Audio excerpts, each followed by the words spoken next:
Hello everyone. In this video, we are going to discuss about risk and risk measurement and methods and problems on that. So now let us understand what is risk. Risk ಅಂದ್ರೆ ಏನು? In general, we usually often use this term. ಈ term ಅನ್ನ ಮತ್ತೆ ಮತ್ತೆ ನಾವು usually use ಮಾಡ್ತಾ ಇರ್ತೇವೆ. What is risk? Life is risk, investment is risk ಅಥವಾ ಸ್ಟಾಕ್ ಮಾರ್ಕೆಟ್ ಈಸ್ ರಿಸ್ಕಿ ಅಂತ ಕರೀತಾರೆ. ಸೊ ಏನು ರಿಸ್ಕ್ ಅನ್ನ ಈಗ ಡಿಫೈನ್ ಮಾಡಬೇಕು ಅಥವಾ ಡಿಸ್ಕ್ರೈಬ್ ಮಾಡ್ಬೇಕಂದ್ರೆ ಹೇಗೆ ಮಾಡಬಹುದು? ಸೊ ಇಲ್ಲಿ in simple general term risk ಅನ್ನ ಇನ್ ಜನರಲ್ ಆಗಿ ನಾವು ಡಿಫೈನ್ ಮಾಡುವಾಗ ಪಾಸಿಬಿಲಿಟಿ ಆಫ್ ಲಾಸ್ ಅಂತ ಕರಿತೇವೆ. Risk is called possibility of loss or injury. ಈ ಇಂಜುರಿ ಆಗುವಂತಹ ಅಥವಾ ಲಾಸ್ ಆಗುವಂತಹ ಒಂದು ಸಾಧ್ಯತೆ ಒಂದು ಇದೆಯಲ್ಲ, ಅದನ್ನೇ ನಾವು ರಿಸ್ಕ್ ಅಂತ ಕರಿತೇವೆ. Risk is not loss. Remember, risk ಅಂದ್ರೆ ಲಾಸ್ಗೆ ಈಕ್ವಲೆಂಟ್ ಅಲ್ಲ, ಬಟ್ ಆ ಲಾಸ್ ಆಗಬಹುದು ಅನ್ನುವಂತ ಸಾಧ್ಯತೆ ಏನಿದೆ, ಆ ಚಾನ್ಸಸ್ ಏನಿದೆ, ಅದನ್ನು ನಾವು ರಿಸ್ಕ್ ಅಂತ ಕರಿತೇವೆ. ಈಗ ಸ್ಟಾಕ್ ಮಾರ್ಕೆಟ್ ಈಸ್ ರಿಸ್ಕಿ ಅಂತ ಕರಿತೇವೆ, but stock market is loss ಅಂತ ಕರೆಯೋದಿಲ್ಲ. We cannot say stock market is loss because stock market also results in profit ಅಥವಾ it going to generate the return. So that is why stock market is risky. There is a possibility of loss. Right. Now, in investors' language, the risk means what? Risk at investors' language. If you ಒಬ್ಬ investment ಮಾಡುವವನಿಗೆ ಅಥವಾ ಒಬ್ಬ ಇನ್ವೆಸ್ಟರ್ಗೆ risk ಅಂತ ಅವನು ಏನನ್ನ ಕರೀತಾನೆ? Variability of income. ಈ ಇನ್ಕಮ್ ಇನ್ವೆಸ್ಟ್ಮೆಂಟ್ ಮಾಡೋದಂಥದ್ದು ಇನ್ಕಮ್ ಬರುತ್ತೆ, ರಿಟರ್ನ್ ಬರುತ್ತೆ ಅಂತ ಕರಿತೇವೆ. ಅದು ವೇರಿಯಬಿಲಿಟಿ ಆಫ್ ಇನ್ಕಮ್ ಅಂತ ಹೇಳ್ಬೋದು, ನೀವು ವೇರಿಯಬಿಲಿಟಿ ಆಫ್ ರಿಟರ್ನ್ ಅಂತ ಹೇಳ್ಬೋದು. ಸೊ ಆ ಚಾನ್ಸಸ್ ಆಫ್ ಏನು ವೇರಿಯೇಷನ್ಸ್ ಏನಿರುತ್ತೆ ಆ ರಿಟರ್ನ್ ಬರೋದ್ರಲ್ಲಿ, ಅವನೇ ಒಂದು 10% ಬರ್ಬೋದು ಅನ್ಕೊಂಡಿದ್ರೆ ಅದಕ್ಕಿಂತ ಜಾಸ್ತಿ ಬರ್ಬೋದು ಅಥವಾ ಕಡಿಮೆ ಬರೋದು. ಆ ಚಾನ್ಸಸ್ ಏನಿರುತ್ತೆ, ಆ ಕಡಿಮೆ ಬರುವ ಚಾನ್ಸಸ್ ಅನ್ನ ನಾವಿಲ್ಲಿ ಪಾಸಿಬಿಲಿಟಿ ಆಫ್ ಲಾಸ್ ಅಂತ ಕರಿತೇವೆ, ರಿಸ್ಕ್ ಅಂತ ಕರಿತೇವೆ.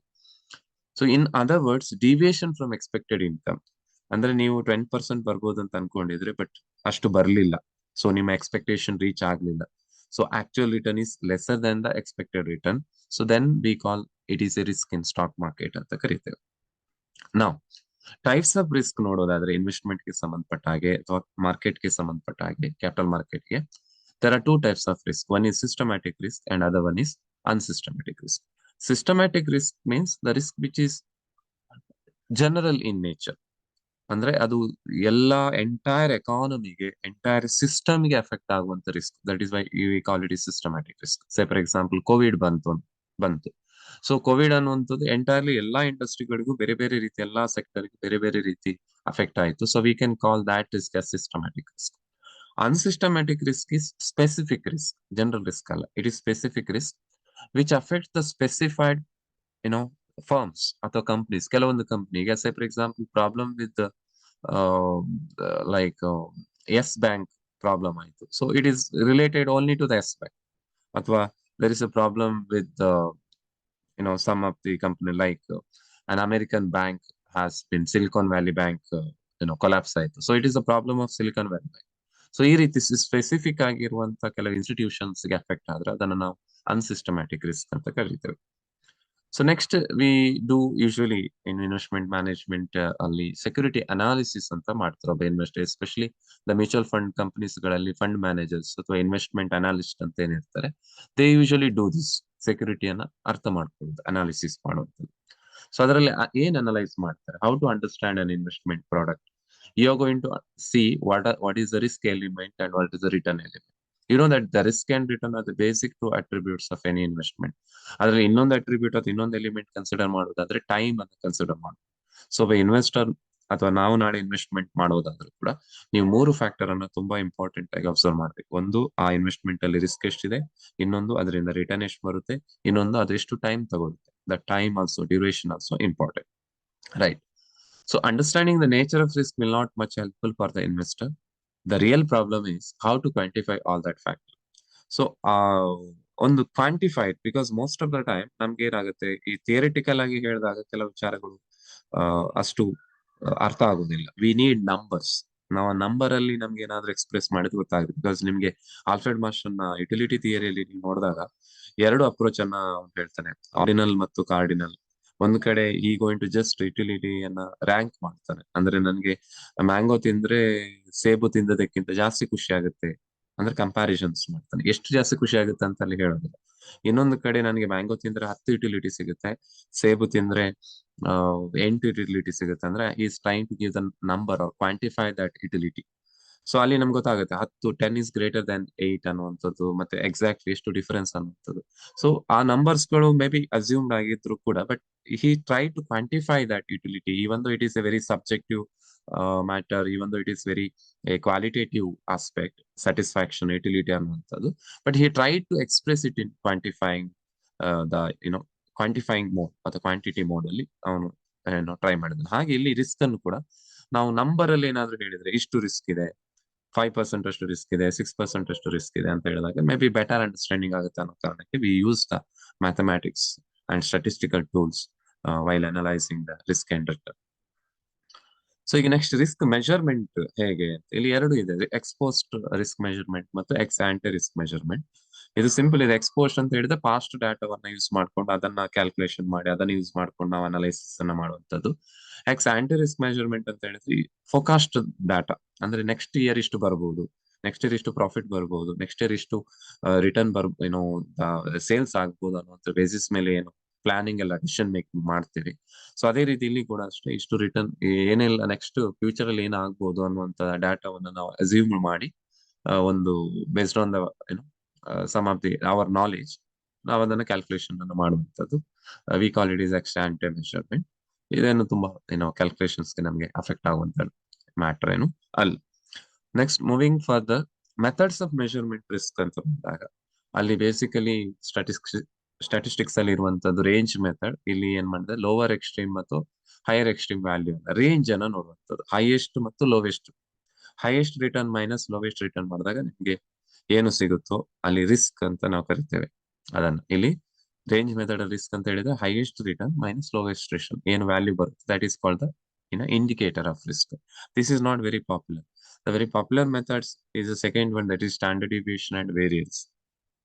ಈಗ ನಿಮಗೆ ಸ್ಟ್ಯಾಂಡರ್ಡ್ ಡಿವಿಯೇಷನ್ ಮತ್ತು variance are you are very familiar with this because you already studied in different aspects, statistics ಅಲ್ಲಿ, ಮ್ಯಾಥಮೆಟಿಕ್ಸ್ ಅಲ್ಲಿ, ಬೇರೆ ಬೇರೆ ಕಡೆ ನೀವು ಇದರ ಬಗ್ಗೆ ಕಲ್ತಿದ್ದೀರಿ.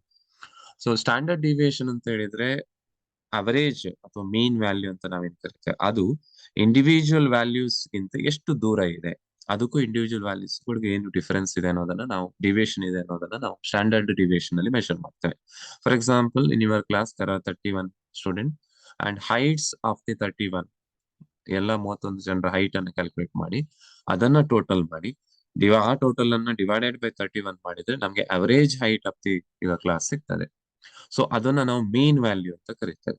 ಸೊ ಆ ಅವರೇಜ್ ಅಥವಾ ಮೀನ್ ವ್ಯಾಲ್ಯೂ ಅನ್ನ ಮತ್ತೆ ಇಂಡಿವಿಜುವಲ್ ನಿಮ್ಮ ಒಬ್ಬೊಬ್ಬರ ಹೈಟ್ ಅನ್ನ ಕಂಪೇರ್ ಮಾಡಿದಾಗ ಎಷ್ಟು ಡಿಫ್ರೆನ್ಸಸ್ ಇರುತ್ತೋ ಅದನ್ನ ನಾವು ಡಿವಿಯೇಷನ್ ಅಂತ ಕರಿತೇವೆ. ಆ ಡಿವಿಯೇಷನ್, ಆ ಎಲ್ಲರ ಡಿವಿಯೇಷನ್ ಗಳನ್ನ ಅವರೇಜ್ ಮಾಡಿ ಅದರ ಅವರೇಜ್, ಆ ಡಿವಿಯೇಷನ್ ಗಳ ಅವರೇಜ್ ಅನ್ನು ಸಿಂಪಲ್ ಆಗಿ ನಾವು ಸ್ಟ್ಯಾಂಡರ್ಡ್ ಡಿವಿಯೇಷನ್ ಅಂತ ಕರಿತೇವೆ. ಅದರ ಸ್ಕ್ವೇರ್ ಅನ್ನು ವೇರಿಯನ್ಸ್ ಅಲ್ಲಿ ಮೆಷರ್ ಮಾಡ್ತೇವೆ. ಇದು ಇಲ್ಲಿ ಇನ್ವೆಸ್ಟ್ಮೆಂಟ್ ಗೆ ಸಂಬಂಧಪಟ್ಟ ಹಾಗೆ ಇದು ಸ್ಟ್ಯಾಂಡರ್ಡ್ ಡಿವಿಯೇಷನ್ ಅಥವಾ ವೇರಿಯನ್ಸ್ ಅಂತ ಹೇಳಿದ್ರೆ ಮೆಜರ್ ಆಫ್ ಟೋಟಲ್ ರಿಸ್ಕ್ ಅಂತ. ಇಲ್ಲಿ ರಿಸ್ಕ್ ಅಲ್ಲಿ ನಾವೆಲ್ಲಿ ನೋಡಿದ್ದೇವೆ ಎರಡು ಟೈಪ್, ಸಿಸ್ಟಮ್ಯಾಟಿಕ್ ರಿಸ್ಕ್ ಮತ್ತು ಅನ್ಸಿಸ್ಟಮ್ಯಾಟಿಕ್ ರಿಸ್ಕ್. ಈ ಎರಡನ್ನ ಒಟ್ಟಾಗಿ ಮೆಜರ್ ಮಾಡುವಂತ ಒಂದು indicator standard deviation and variance. So standard deviation and variance are measure of total risk of a security. So next third one is beta and alpha ಅಂತ. ಈಗ beta ಇಲ್ಲಿ very popular. Beta ಏನು ಅಂತ ಹೇಳಿದ್ರೆ it measures the systematic risk or non diversifiable risk. ಅದು ಈ general risk ಇದೆಯಲ್ಲ market ಗೆ ಸಂಬಂಧಪಟ್ಟದ್ದು, ಅದನ್ನ ಮೆಷರ್ ಮಾಡುತ್ತೆ. ಇದೇನನ್ನು ಹೇಳುತ್ತೆ, it shows the relationship between the stock return and index or market return. ಅಂದ್ರೆ ಈಗ ಟಾಟಾ ಸ್ಟಾಕ್ ಇದೆ, ಟಾಟಾ ಮೋಟಾರ್ಸ್ ಫಾರ್ ಎಕ್ಸಾಂಪಲ್, ಮತ್ತೆ ಇಂಡೆಕ್ಸ್ BSE ಇರ್ಬೋದು, NSE ಇರ್ಬೋದು, ಅಥವಾ capital market, stock market of India.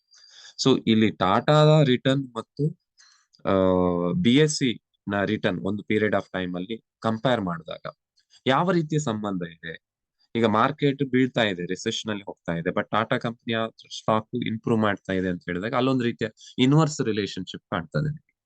ಅದೇ ನೀವು ಮಾರ್ಕೆಟ್ ಕೆಳಗೆ ರಿಸೆಷನ್ಸ್ ಹೋಗ್ತಾ ಇದೆ, ಸ್ಟಾಕ್ ರಿಟರ್ನ್ ಕೂಡ ಕಡಿಮೆ ಆಗ್ತಾ ಇದೆ ಅಂತ ಹೇಳಿದ್ರೆ ಡೈರೆಕ್ಟ್ ರಿಲೇಶನ್ಶಿಪ್ ಸಿಗ್ತದೆ.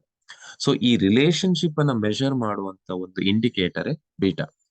ಸೊ ಅದನ್ನ ಇನ್ ಸಿಂಪಲ್ ಆಗಿ ಇನ್ನೊಂದು ರೀತಿ ಹೇಳೋದಾದ್ರೆ, ಬೀಟಾ ಈ measures the responsiveness of the stock towards the market changes. Market ಅಲ್ಲಾಗುವಂತ ಬದಲಾವಣೆಗೆ ಒಂದು ಸ್ಟಾಕ್ ಯಾವ ರೀತಿ ರೆಸ್ಪಾಂಡ್ ಮಾಡುತ್ತೆ ಅದನ್ನ ಮೆಷರ್ ಮಾಡುವಂತ ಒಂದು indicator beta. Beta measures the responsiveness or the response of the stock return to the market return or market changes ಅಂತ ಹೇಳಿ ಕರೀತಾರೆ. ಇದ್ರ ಬಗ್ಗೆ ಡೀಟೇಲ್ ಆಗಿ ನಾವು ಪೋರ್ಟ್ಫೋಲಿಯೋ ಮ್ಯಾನೇಜ್ಮೆಂಟ್ ಅಲ್ಲಿ ಕಲಿತೇವೆ. ಈಗ ಆಲ್ಫಾ ಇನ್ನೊಂದು ಮೆಷರ್, ಇದು ಅನ್ಸಿಸ್ಟಮ್ಯಾಟಿಕ್ ರಿಸ್ಕ್ ಇದೆ ಅಲ್ಲ, ಆ ಸ್ಪೆಸಿಫಿಕ್ ಫರ್ಮ್ ರಿಲೇಟೆಡ್ ನಾವು ಹೇಳ್ತೀವಲ್ಲ, ಅದನ್ನ ಮೆಷರ್ ಮಾಡುವಂತದ್ದು alpha. It measures unsystematic risk or diversifiable risk, which is diversifiable risk ಅಂತ ಯಾಕೆ ಅದನ್ನ ಕರೀತಾರೆ ಅಂತ ಹೇಳಿದ್ರೆ, ಈಗ for example Yes Bank example ಹೇಳಿದೆ ನಾನು ಅನ್ಸಿಸ್ಟಮ್ಯಾಟಿಕ್ ರಿಸ್ಕ್ ಅನ್ನ ಡಿಸ್ಕಸ್ ಮಾಡುವಾಗ. ಸೊ ಈಗ ಎಸ್ ಬ್ಯಾಂಕ್ ಅಲ್ಲಿ ಪ್ರಾಬ್ಲಮ್ ಇದೆ ಅಂತ ಹೇಳಿದ್ರೆ, you don't invest in Yes Bank, you can diversify it. ಅಂದ್ರೆ ನೀವು ಎಸ್ ಬ್ಯಾಂಕ್ ಬಿಟ್ಟು ಬೇರೆ ಬ್ಯಾಂಕ್ ಅಲ್ಲಿ ಇನ್ವೆಸ್ಟ್ ಮಾಡೋ. But when it comes to the systematic risk, it is non diversifiable. Why because non diversifiable why because you cannot go beyond the economy. ಒಂದು ಎಕಾನಮಿಗೆ ಸಂಬಂಧಪಟ್ಟ, ಈಗ ಕೋವಿಡ್ ಬಂದಿದೆ ಅಂತ ಹೇಳಿದ್ರೆ ಎಲ್ಲ ಕಡೆ ಅದು ಎಫೆಕ್ಟ್ ಆಗಿದೆ. So you cannot go out of the economy, so you cannot diversify systematic risk. So ಇಲ್ಲಿ alpha means total risk minus systematic risk. Total risk refers to systematic risk plus unsystematic risk. ಅದೇ alpha ಅದನ್ನ ನಿಮಗೆ ಬೇಕಂದ್ರೆ total risk ಇಂದ systematic risk ಅನ್ನು minus ಮಾಡಿದ್ರೆ. So here you have the equation, risk is equal to systematic risk, that is general risk, measured ಇಲ್ಲಿ measure ಆಗುವಂತದ್ದು beta ರೂಪದಲ್ಲಿ. ಬೀಟಾ ಅದನ್ನ ಮೆಷರ್ ಮಾಡುತ್ತೆ. Unsystematic risk means it is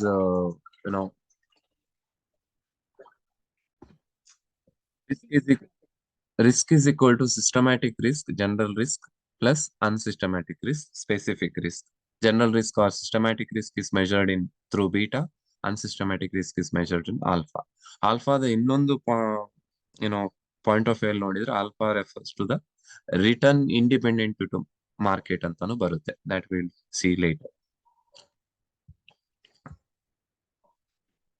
next risk measurement ಬಗ್ಗೆ ನಾನು ಮಾತಾಡಿದೆ. ಇಲ್ಲಿ ಯೂಶುವಲಿ ನಾವು ರೇಂಜ್ ತುಂಬಾ ಇಂಪಾರ್ಟೆಂಟ್ ಆಗೋದಿಲ್ಲ, ಸೊ ಅದಕ್ಕೆ ರಿಲೇಟೆಡ್ ಅಂತ ಪ್ರಾಬ್ಲಮ್ಸ್ ನಮ್ಗೆ ಬರೋದಿಲ್ಲ.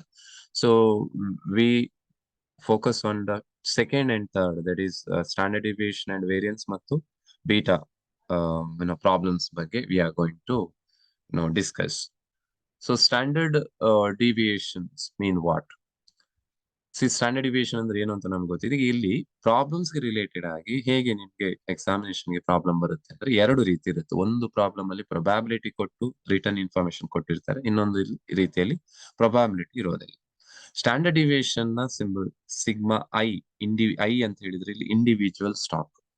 Okay, so when probability is given, standard deviation ಈ ರೀತಿ ಕ್ಯಾಲ್ಕುಲೇಟ್ ಆಗುತ್ತೆ. Sigma I that is standard deviation of individual stock.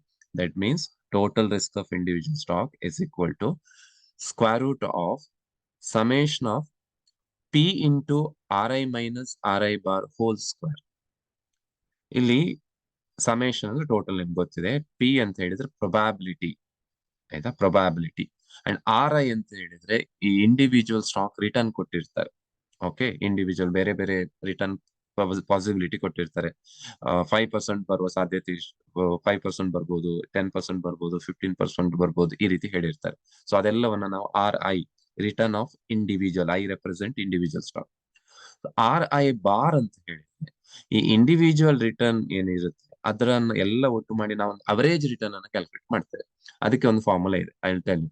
Average return ಹೇಗೆ ಅಂತ ಹೇಳಿದ್ರೆ, ರಿಟರ್ನ್ ಇಂಡಿವಿಜುವಲ್ ಏನ್ ಇನ್ಫಾರ್ಮೇಶನ್ ಕೊಟ್ಟಿರ್ತಾರೆ ಮತ್ತು ಪ್ರೊಬ್ಯಾಬಿಲಿಟಿಯನ್ನು ಕನ್ಸಿಡರ್ ಮಾಡಿ ಆ ಎಲ್ಲ ಮಲ್ಟಿಪ್ಲಿಕೇಶನ್ ಮಾಡಿ ನಮ್ಗೆ ಒಂದು ಫಿಗರ್ ಸಿಗ್ತದೆ. ಅದನ್ನ ನಾವು RI ಬಾರ್ ಅಥವಾ ಅವರೇಜ್ ರಿಟರ್ನ್ ಅಂತೇಳಿ ಕನ್ಸಿಡರ್ ಮಾಡ್ತೇವೆ. ಅವರೇಜ್ ಅಥವಾ ಎಕ್ಸ್ಪೆಕ್ಟೆಡ್ ರಿಟರ್ನ್ ಅಂತ ಕನ್ಸಿಡರ್ ಮಾಡ್ತೇವೆ. ಸೊ ಅದನ್ನ ಸ್ಕ್ವೇರ್ ಮಾಡ್ಬೇಕು.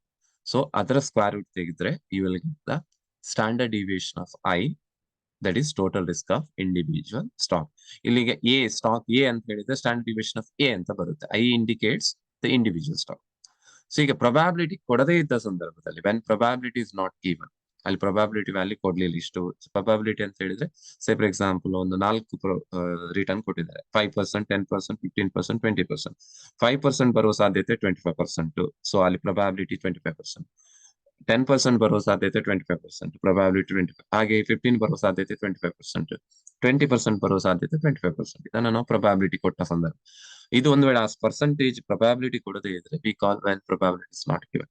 ಆ ಸಂದರ್ಭದಲ್ಲಿ ಈ ಫಾರ್ಮುಲಾಗೆ ಏನು ಚೇಂಜಸ್ ಅಂತ ಹೇಳಿದ್ರೆ ಈ ಪಿ ಒಂದು ಬರುವುದಿಲ್ಲ, ಅಲ್ಲಿ ಪಿ ಏನಿರುತ್ತೆ ಪ್ರೊಬ್ಯಾಬಿಲಿಟಿ ಅನ್ನುವಂಥ ಕಾಂಪೊನೆಂಟ್ ಬರುವುದಿಲ್ಲ.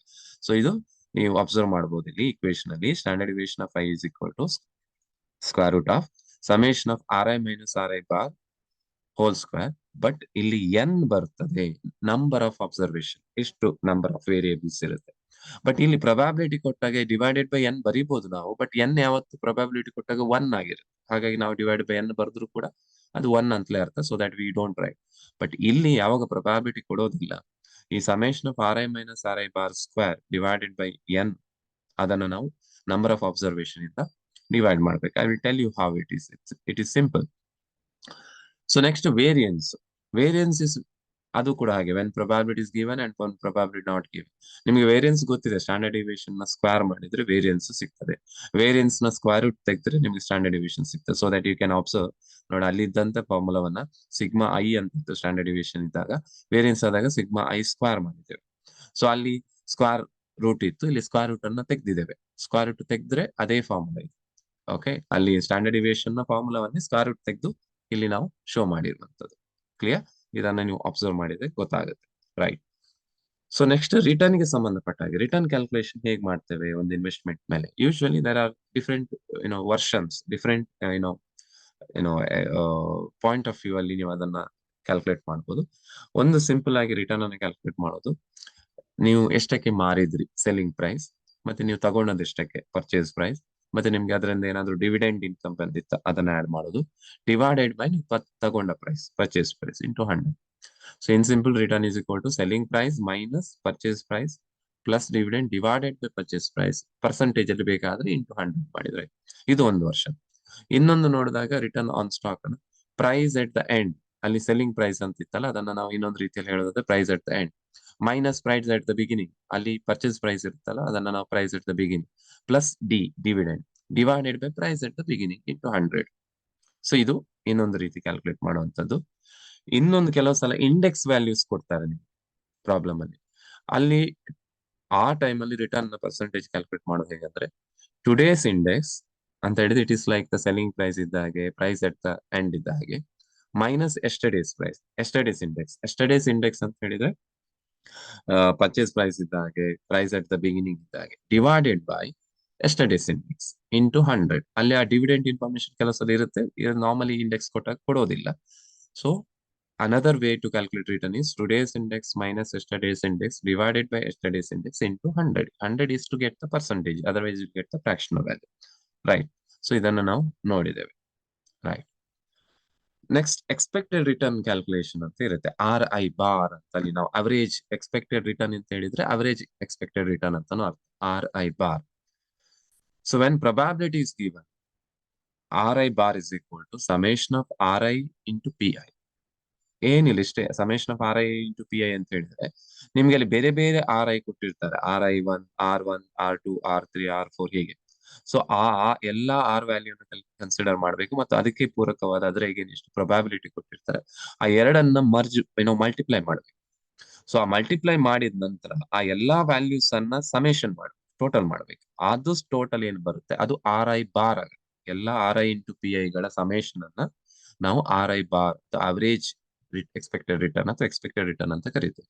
ಸೊ ಅಲ್ಲಿ ಎರಡು ಬರುತ್ತೆ. ಒಂದು ಈಗ ಪ್ರೊಬ್ಯಾಬಿಲಿಟಿ ಕೊಟ್ಟಾಗ ಈ ರೀತಿ ಮಾಡುವಂತ ನಾನು ಈಗಾಗಲೇ ಹೇಳಿದಾಗೆ, when probability is not given ಏನ್ ಮಾಡುವಂತದ್ದು ಸಿಂಪಲ್, ಎಲ್ಲ RI ಅನ್ನ ಟೋಟಲ್ ಮಾಡೋದು. ಕೊಟ್ಟಿರ್ತಾರೆ ನಿಮ್ಗೆ RI ವ್ಯಾಲ್ಯೂಸ್ ಅಂದ್ರೆ ಇಂಡಿವಿಜುವಲ್ ರಿಟರ್ನ್, ಸ್ಟಾಕ್ ನ ರಿಟರ್ನ್ ವ್ಯಾಲ್ಯೂ ಬೇರೆ ಬೇರೆ ಸಂದರ್ಭದಲ್ಲಿ. ಸೊ RI ಅನ್ನ ಟೋಟಲ್ ಮಾಡೋದು, RI ಯ ಸಮೇಶನ್ ಮಾಡೋದು ಡಿವೈಡೆಡ್ ಬೈ ಎನ್, ಎಷ್ಟು ನಂಬರ್ ಆಫ್ ಅಬ್ಸರ್ವೇಷನ್ ಇರುತ್ತೆ, ಎಷ್ಟು ನಂಬರ್ ಆಫ್ ರಿಟರ್ನ್ ಕೊಟ್ಟಿದ್ದಾರೆ ಅದನ್ನ ಮಾಡಿದ್ರೆ ನಿಮ್ಗೆ RI ಬಾರ್ ಸಿಗ್ತದೆ. ಇದು ಯಾವಾಗ ಪ್ರೊಬ್ಯಾಬಿಲಿಟಿ PI ವ್ಯಾಲ್ಯೂ ಕೊಡದೇ ಇದ್ದಾಗ. This is related to the expected. ಈಗ ನೆಕ್ಸ್ಟ್ ಈಗ ಇಲ್ಲಿ ಡಿಫ್ರೆಂಟ್ ಟರ್ಮ್ಸ್ ಬರ್ತದೆ, ಅದನ್ನ ಒಂದ್ಸಲ ನೋಡ್ಕೊಳ್ಳೋಣ. Market return. ಮಾರ್ಕೆಟ್ ರಿಟರ್ನ್ ಅಂತ ಹೇಳಿದ್ರೆ ಈಗ ಓವರ್ ಆಲ್ ಒಂದು ಇಂಡಿಯನ್ ಸ್ಟಾಕ್ ಮಾರ್ಕೆಟ್ ಅಲ್ಲಿ 2023ರಲ್ಲಿ ಅಥವಾ 22ರಲ್ಲಿ ಇಷ್ಟು ರಿಟರ್ನ್ ಅನ್ನ ಕೊಟ್ಟಿದೆ ಮಾರ್ಕೆಟ್ ಅನ್ನೋದೊಂದು ಕ್ಯಾಲ್ಕುಲೇಷನ್ ಇರ್ತದೆ. ಅದನ್ನ ನಾವು ಮಾರ್ಕೆಟ್ ಅಲ್ಲಿ ಓವರ್ ಆಲ್ ಎಲ್ಲಾ ಸ್ಟಾಕ್ಸ್ ಅನ್ನ ಅವರೇಜ್ ಮಾಡಿದಾಗ ಎಷ್ಟು ರಿಟರ್ನ್ ಮಾರ್ಕೆಟ್ ಕೊಟ್ಟಿದೆ ಅನ್ನೋದನ್ನ ನಾವು ಮಾರ್ಕೆಟ್ ರಿಟರ್ನ್ ಅಥವಾ ಹಿಂದಿನ ವರ್ಷಕ್ಕೆ ಸಂಬಂಧಪಟ್ಟಾಗ ಈ ವರ್ಷ ಮಾರ್ಕೆಟ್ ಎಷ್ಟು ಗ್ರೋ ಆಗಿದೆ ಅದನ್ನ ನಾವು ಮಾರ್ಕೆಟ್ ರಿಟರ್ನ್ ಅಂತ ಕರಿತೇವೆ. ಸೊ ಇದು return dependent to the market and market ಅನ್ನ ಡಿಪೆಂಡ್ ಆಗಿರುವಂತ ರಿಟರ್ನ್ ಅದು. ಸೊ ಅದನ್ನ ನಾವು RM ಅಲ್ಲಿ ಮೆಷರ್ ಮಾಡ್ತೇವೆ, return of market. Okay, market return RM, market return RM ಅನ್ನ ಮಾರ್ಕೆಟ್ ರಿಟರ್ನ್ ಅಂತ ಕರಿತೇವೆ. ದೆನ್ ಇನ್ನೊಂದು RF ಅಂತ ಬರುತ್ತೆ. RF ಇನ್ ದ ಸೆನ್ಸ್ ಅದು return independent to the market, ಅಂದ್ರೆ risk free rate of return ಅಂತ ಕರಿತೇವೆ. RF ಅಂತಾನು ಅದನ್ನ ಕರಿತೇವೆ.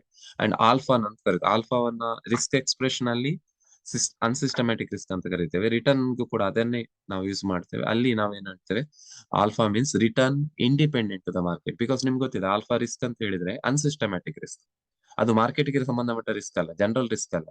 That is risk related to the individual firm. ಹಾಗೆ ಅದು ಇಂಡಿವಿಜುವಲ್ ಫಾರ್ಮ್ಗೆ ಸಂಬಂಧಪಟ್ಟ ಹಾಗೆ ಇಲ್ಲಿ ರಿಟರ್ನ್ ನ ಪಾಯಿಂಟ್ ಆಫ್ ವ್ಯೂ ಅಲ್ಲಿ ಇಂಡಿವಿಜುವಲ್ ಫಾರ್ಮ್ಗೆ ಸಂಬಂಧಪಟ್ಟಂತ ರಿಟರ್ನ್ ಇಂಡಿಪೆಂಡೆಂಟ್ ಟು ಮಾರ್ಕೆಟ್ಗೆ ಸಂಬಂಧಪಟ್ಟ ರಿಟರ್ನ್ ಅಲ್ಲ, return specific to company. So ಅದನ್ನ ನಾವು ಇನ್ನೊಂದು ರೀತಿಯಲ್ಲಿ risk free rate of return ಅಂತ ಕರಿತೇವೆ. Alpha is sometimes equal to RF, risk free rate of return, ಅಂದ್ರೆ where the risk is zero, risk is not related ಅಂತ. ಆದ್ರೆ ಟೆಕ್ನಿಕಲಿ RF ಮತ್ತು ಆಲ್ಫಾಗೆ ಡಿಫರೆನ್ಸ್ ಇದೆ, ಬಟ್ ಇಲ್ಲಿ ಅರ್ಥ ಮಾಡ್ಲಿಕ್ಕೋಸ್ಕರ ನಾವು most of the time RF is equal to alpha ಅಂತ ಕರಿತೇವೆ. ಈಗ risk free rate of return for example, government security ಮೇಲೆ ಸೆಕ್ಯೂರಿಟಿಯಲ್ಲಿ ಇನ್ವೆಸ್ಟ್ ಮಾಡಿದ್ರೆ ಅಲ್ಲಿ ಸಿಗುವಂತ ರೇಟ್ ಆಫ್ ರಿಟರ್ನ್ ಅನ್ನು ನಾವು risk free rate of return ಸಿಗುತ್ತೆ. ಬಿಕಾಸ್ ಅಲ್ಲಿ ಡಿಫಾಲ್ಟ್ ರಿಸ್ಕ್ ಇರೋದಿಲ್ಲ, ಗವರ್ಮೆಂಟ್ ಡಿಫಾಲ್ಟ್ ಮಾಡೋದಿಲ್ಲ ಅನ್ನುವಂತ ನಂಬಿಕೆ ಮೇಲೆ. So RF is equal to total return ಏನಿದೆ RI minus return dependent to the market RM. Total return ಅನ್ನ ನಾವು RI ಅಂತ ಇಲ್ಲಿ ಮೆನ್ಷನ್ ಮಾಡ್ಲಿಲ್ಲ. ಟೋಟಲ್ ರಿಟರ್ನ್ ಅಂತ ಹೇಳಿದ್ರೆ RI ಏನು ಸಿಗುತ್ತೆ, RI. ಅಂಡ್ ಅದನ್ನ ಅವರೇಜ್ ಅಲ್ಲಿ ನೋಡಿದಾಗ RI bar minus return dependent to the market ಅನ್ನ ಡಿಪೆಂಡ್ ಆಗಿರುವಂತ return, that is RM. So ಇದು ಜನರಲ್ ಟರ್ಮ್ಸ್. ಇದನ್ನ ಇನ್ನೊಂದ್ಸಲ ನೀವು ನೋಡ್ಕೊಂಡಾಗ ನಿಮಗೆ ಕ್ಲಿಯರ್ ಆಗುತ್ತೆ. ಪ್ರಾಬ್ಲಮ್ಸ್ ಗೆ ಹೋಗೋಣ. Problems on standard deviation and expected return RI. ಅದು some time RI bar average return ಅಂತ ಆದ್ರೆ RI ಬಾರ್. ಸೊ ಈಗ ಫಸ್ಟ್ ಪ್ರಾಬ್ಲಮ್ ಇದೆ. ಇಲ್ಲಿ ಏನ್ ಕೇಳಿದರೆ ತುಂಬಾ ಸಿಂಪಲ್ ಪ್ರಾಬ್ಲಮ್ ಇದು. Calculate risk of stock X and Y by using following information. So ಇಲ್ಲಿ ಕೆಲವು ಇನ್ಫಾರ್ಮೇಶನ್ಸ್ ನಾನು already have taken it from the old notes. ಅಲ್ಲಿ ಸಣ್ಣ ಮಿಸ್ಟೇಕ್ಸ್ ಇರ್ಬೋದು, ಅದನ್ನ ನಾನು ನಿಮ್ಗೆ ಅಲ್ಲಿ ಏನೋ ಮೆನ್ಷನ್ ಮಾಡ್ತೇನೆ. ಸ್ಟಾಕ್ ಎಕ್ಸ್, ಸ್ಟಾಕ್ Y ಮತ್ತು ಪ್ರೊಬಾಬಿಲಿಟಿ, ಮೂರು ಇನ್ಫಾರ್ಮೇಶನ್ ಕೊಟ್ಟಿದ್ದಾರೆ. ಸ್ಟಾಕ್ ಎಕ್ಸ್ ಅಂದ್ರೆ return of stock X RX, stock Y return of stock Y RY, and probability P values. ಅಂದ್ರೆ ಅರ್ಥ ಇದರಲ್ಲಿ ಸ್ಟಾಕ್ ಎಕ್ಸ್ 5% ಬರುವ ಸಾಧ್ಯತೆ 0.1, 7% ಬರುವ ಸಾಧ್ಯತೆ 0.2, 8% ಬರುವ ಸಾಧ್ಯತೆ 0.4. ಸೊ ಟೋಟಲ್ ಸಾಧ್ಯತೆ 100%. ಹಾಗೆ ವೈಗೆ ಸಂಬಂಧಪಟ್ಟದ್ದು ಇದು ಕೊಟ್ಟಿರುವಂತದ್ದು. ಸೊ ಇದು ಡೀಟೇಲ್ ಕೊಟ್ಟಿದ್ದಾರೆ ನಿಮಗೆ. ಇಲ್ಲಿ ಏನ್ ಕೇಳಿದ್ರೆ calculate risk of stock X ಮತ್ತು Y ಅಂತ ಹೇಳಿದ್ರೆ, ಅಂದ್ರೆ ಇಲ್ಲಿ ಟೋಟಲ್ ರಿಸ್ಕ್ ಅನ್ನು ಕ್ಯಾಲ್ಕುಲೇಟ್ ಮಾಡಬೇಕು, ಬೀಟಾ ಕ್ಯಾಲ್ಕುಲೇಷನ್ ಅಲ್ಲ, ಸ್ಟ್ಯಾಂಡರ್ಡ್ ಡಿವಿಯೇಷನ್ ಮತ್ತು ವೇರಿಯನ್ಸ್. ಈಗ ಕ್ಯಾಲ್ಕುಲೇಷನ್ ಹೇಗೆ, ಇದೇ ಡಾಟಾವನ್ನು ತಗೊಂಡು ನಾವು ಕ್ಯಾಲ್ಕುಲೇಷನ್ ತೋರಿಸೋಣ. Calculation of risk of stock X, ಇಲ್ಲಿ ಸ್ಟ್ಯಾಂಡರ್ಡ್ ಡಿವಿಯೇಷನ್ X ಅಂತ ಬರೀಬೇಕು. ಇಲ್ಲಿ RX ಅಂತ ಬರ್ತಿದ್ದಾರೆ, ಸಿಗ್ಮಾ X ಅಂತ ಬರೀಬೇಕು. Okay right.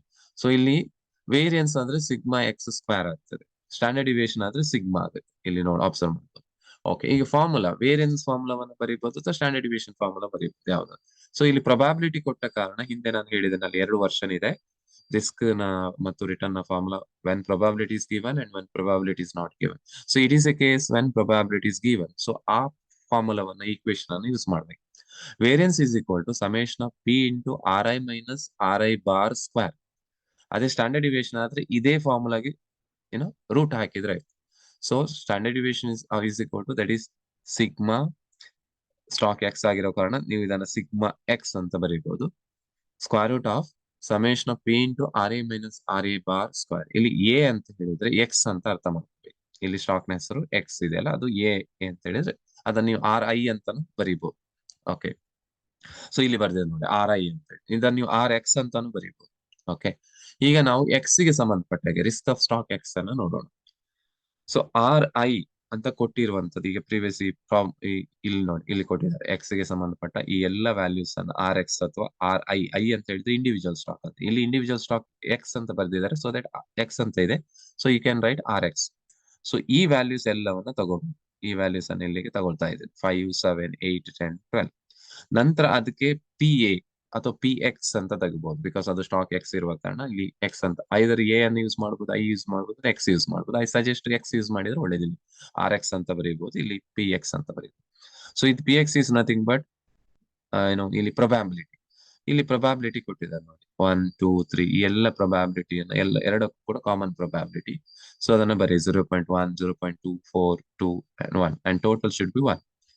ಸೊ ನಂತರ ಏನ್ ಮಾಡ್ಬೇಕು, ಇದನ್ನೆರಡನ್ನ ಮಲ್ಟಿಪ್ಲೈ ಮಾಡ್ಬೇಕು. ಈ RI ಅಥವಾ RX ಇಂಟು PX ಅಥವಾ RI ಇಂಟು PA ಅಥವಾ PX ಯಾವ್ದು ಹೇಗೆ ಕೂಡ ಇಂಡಿಕೇಟ್ ಮಾಡಬಹುದು.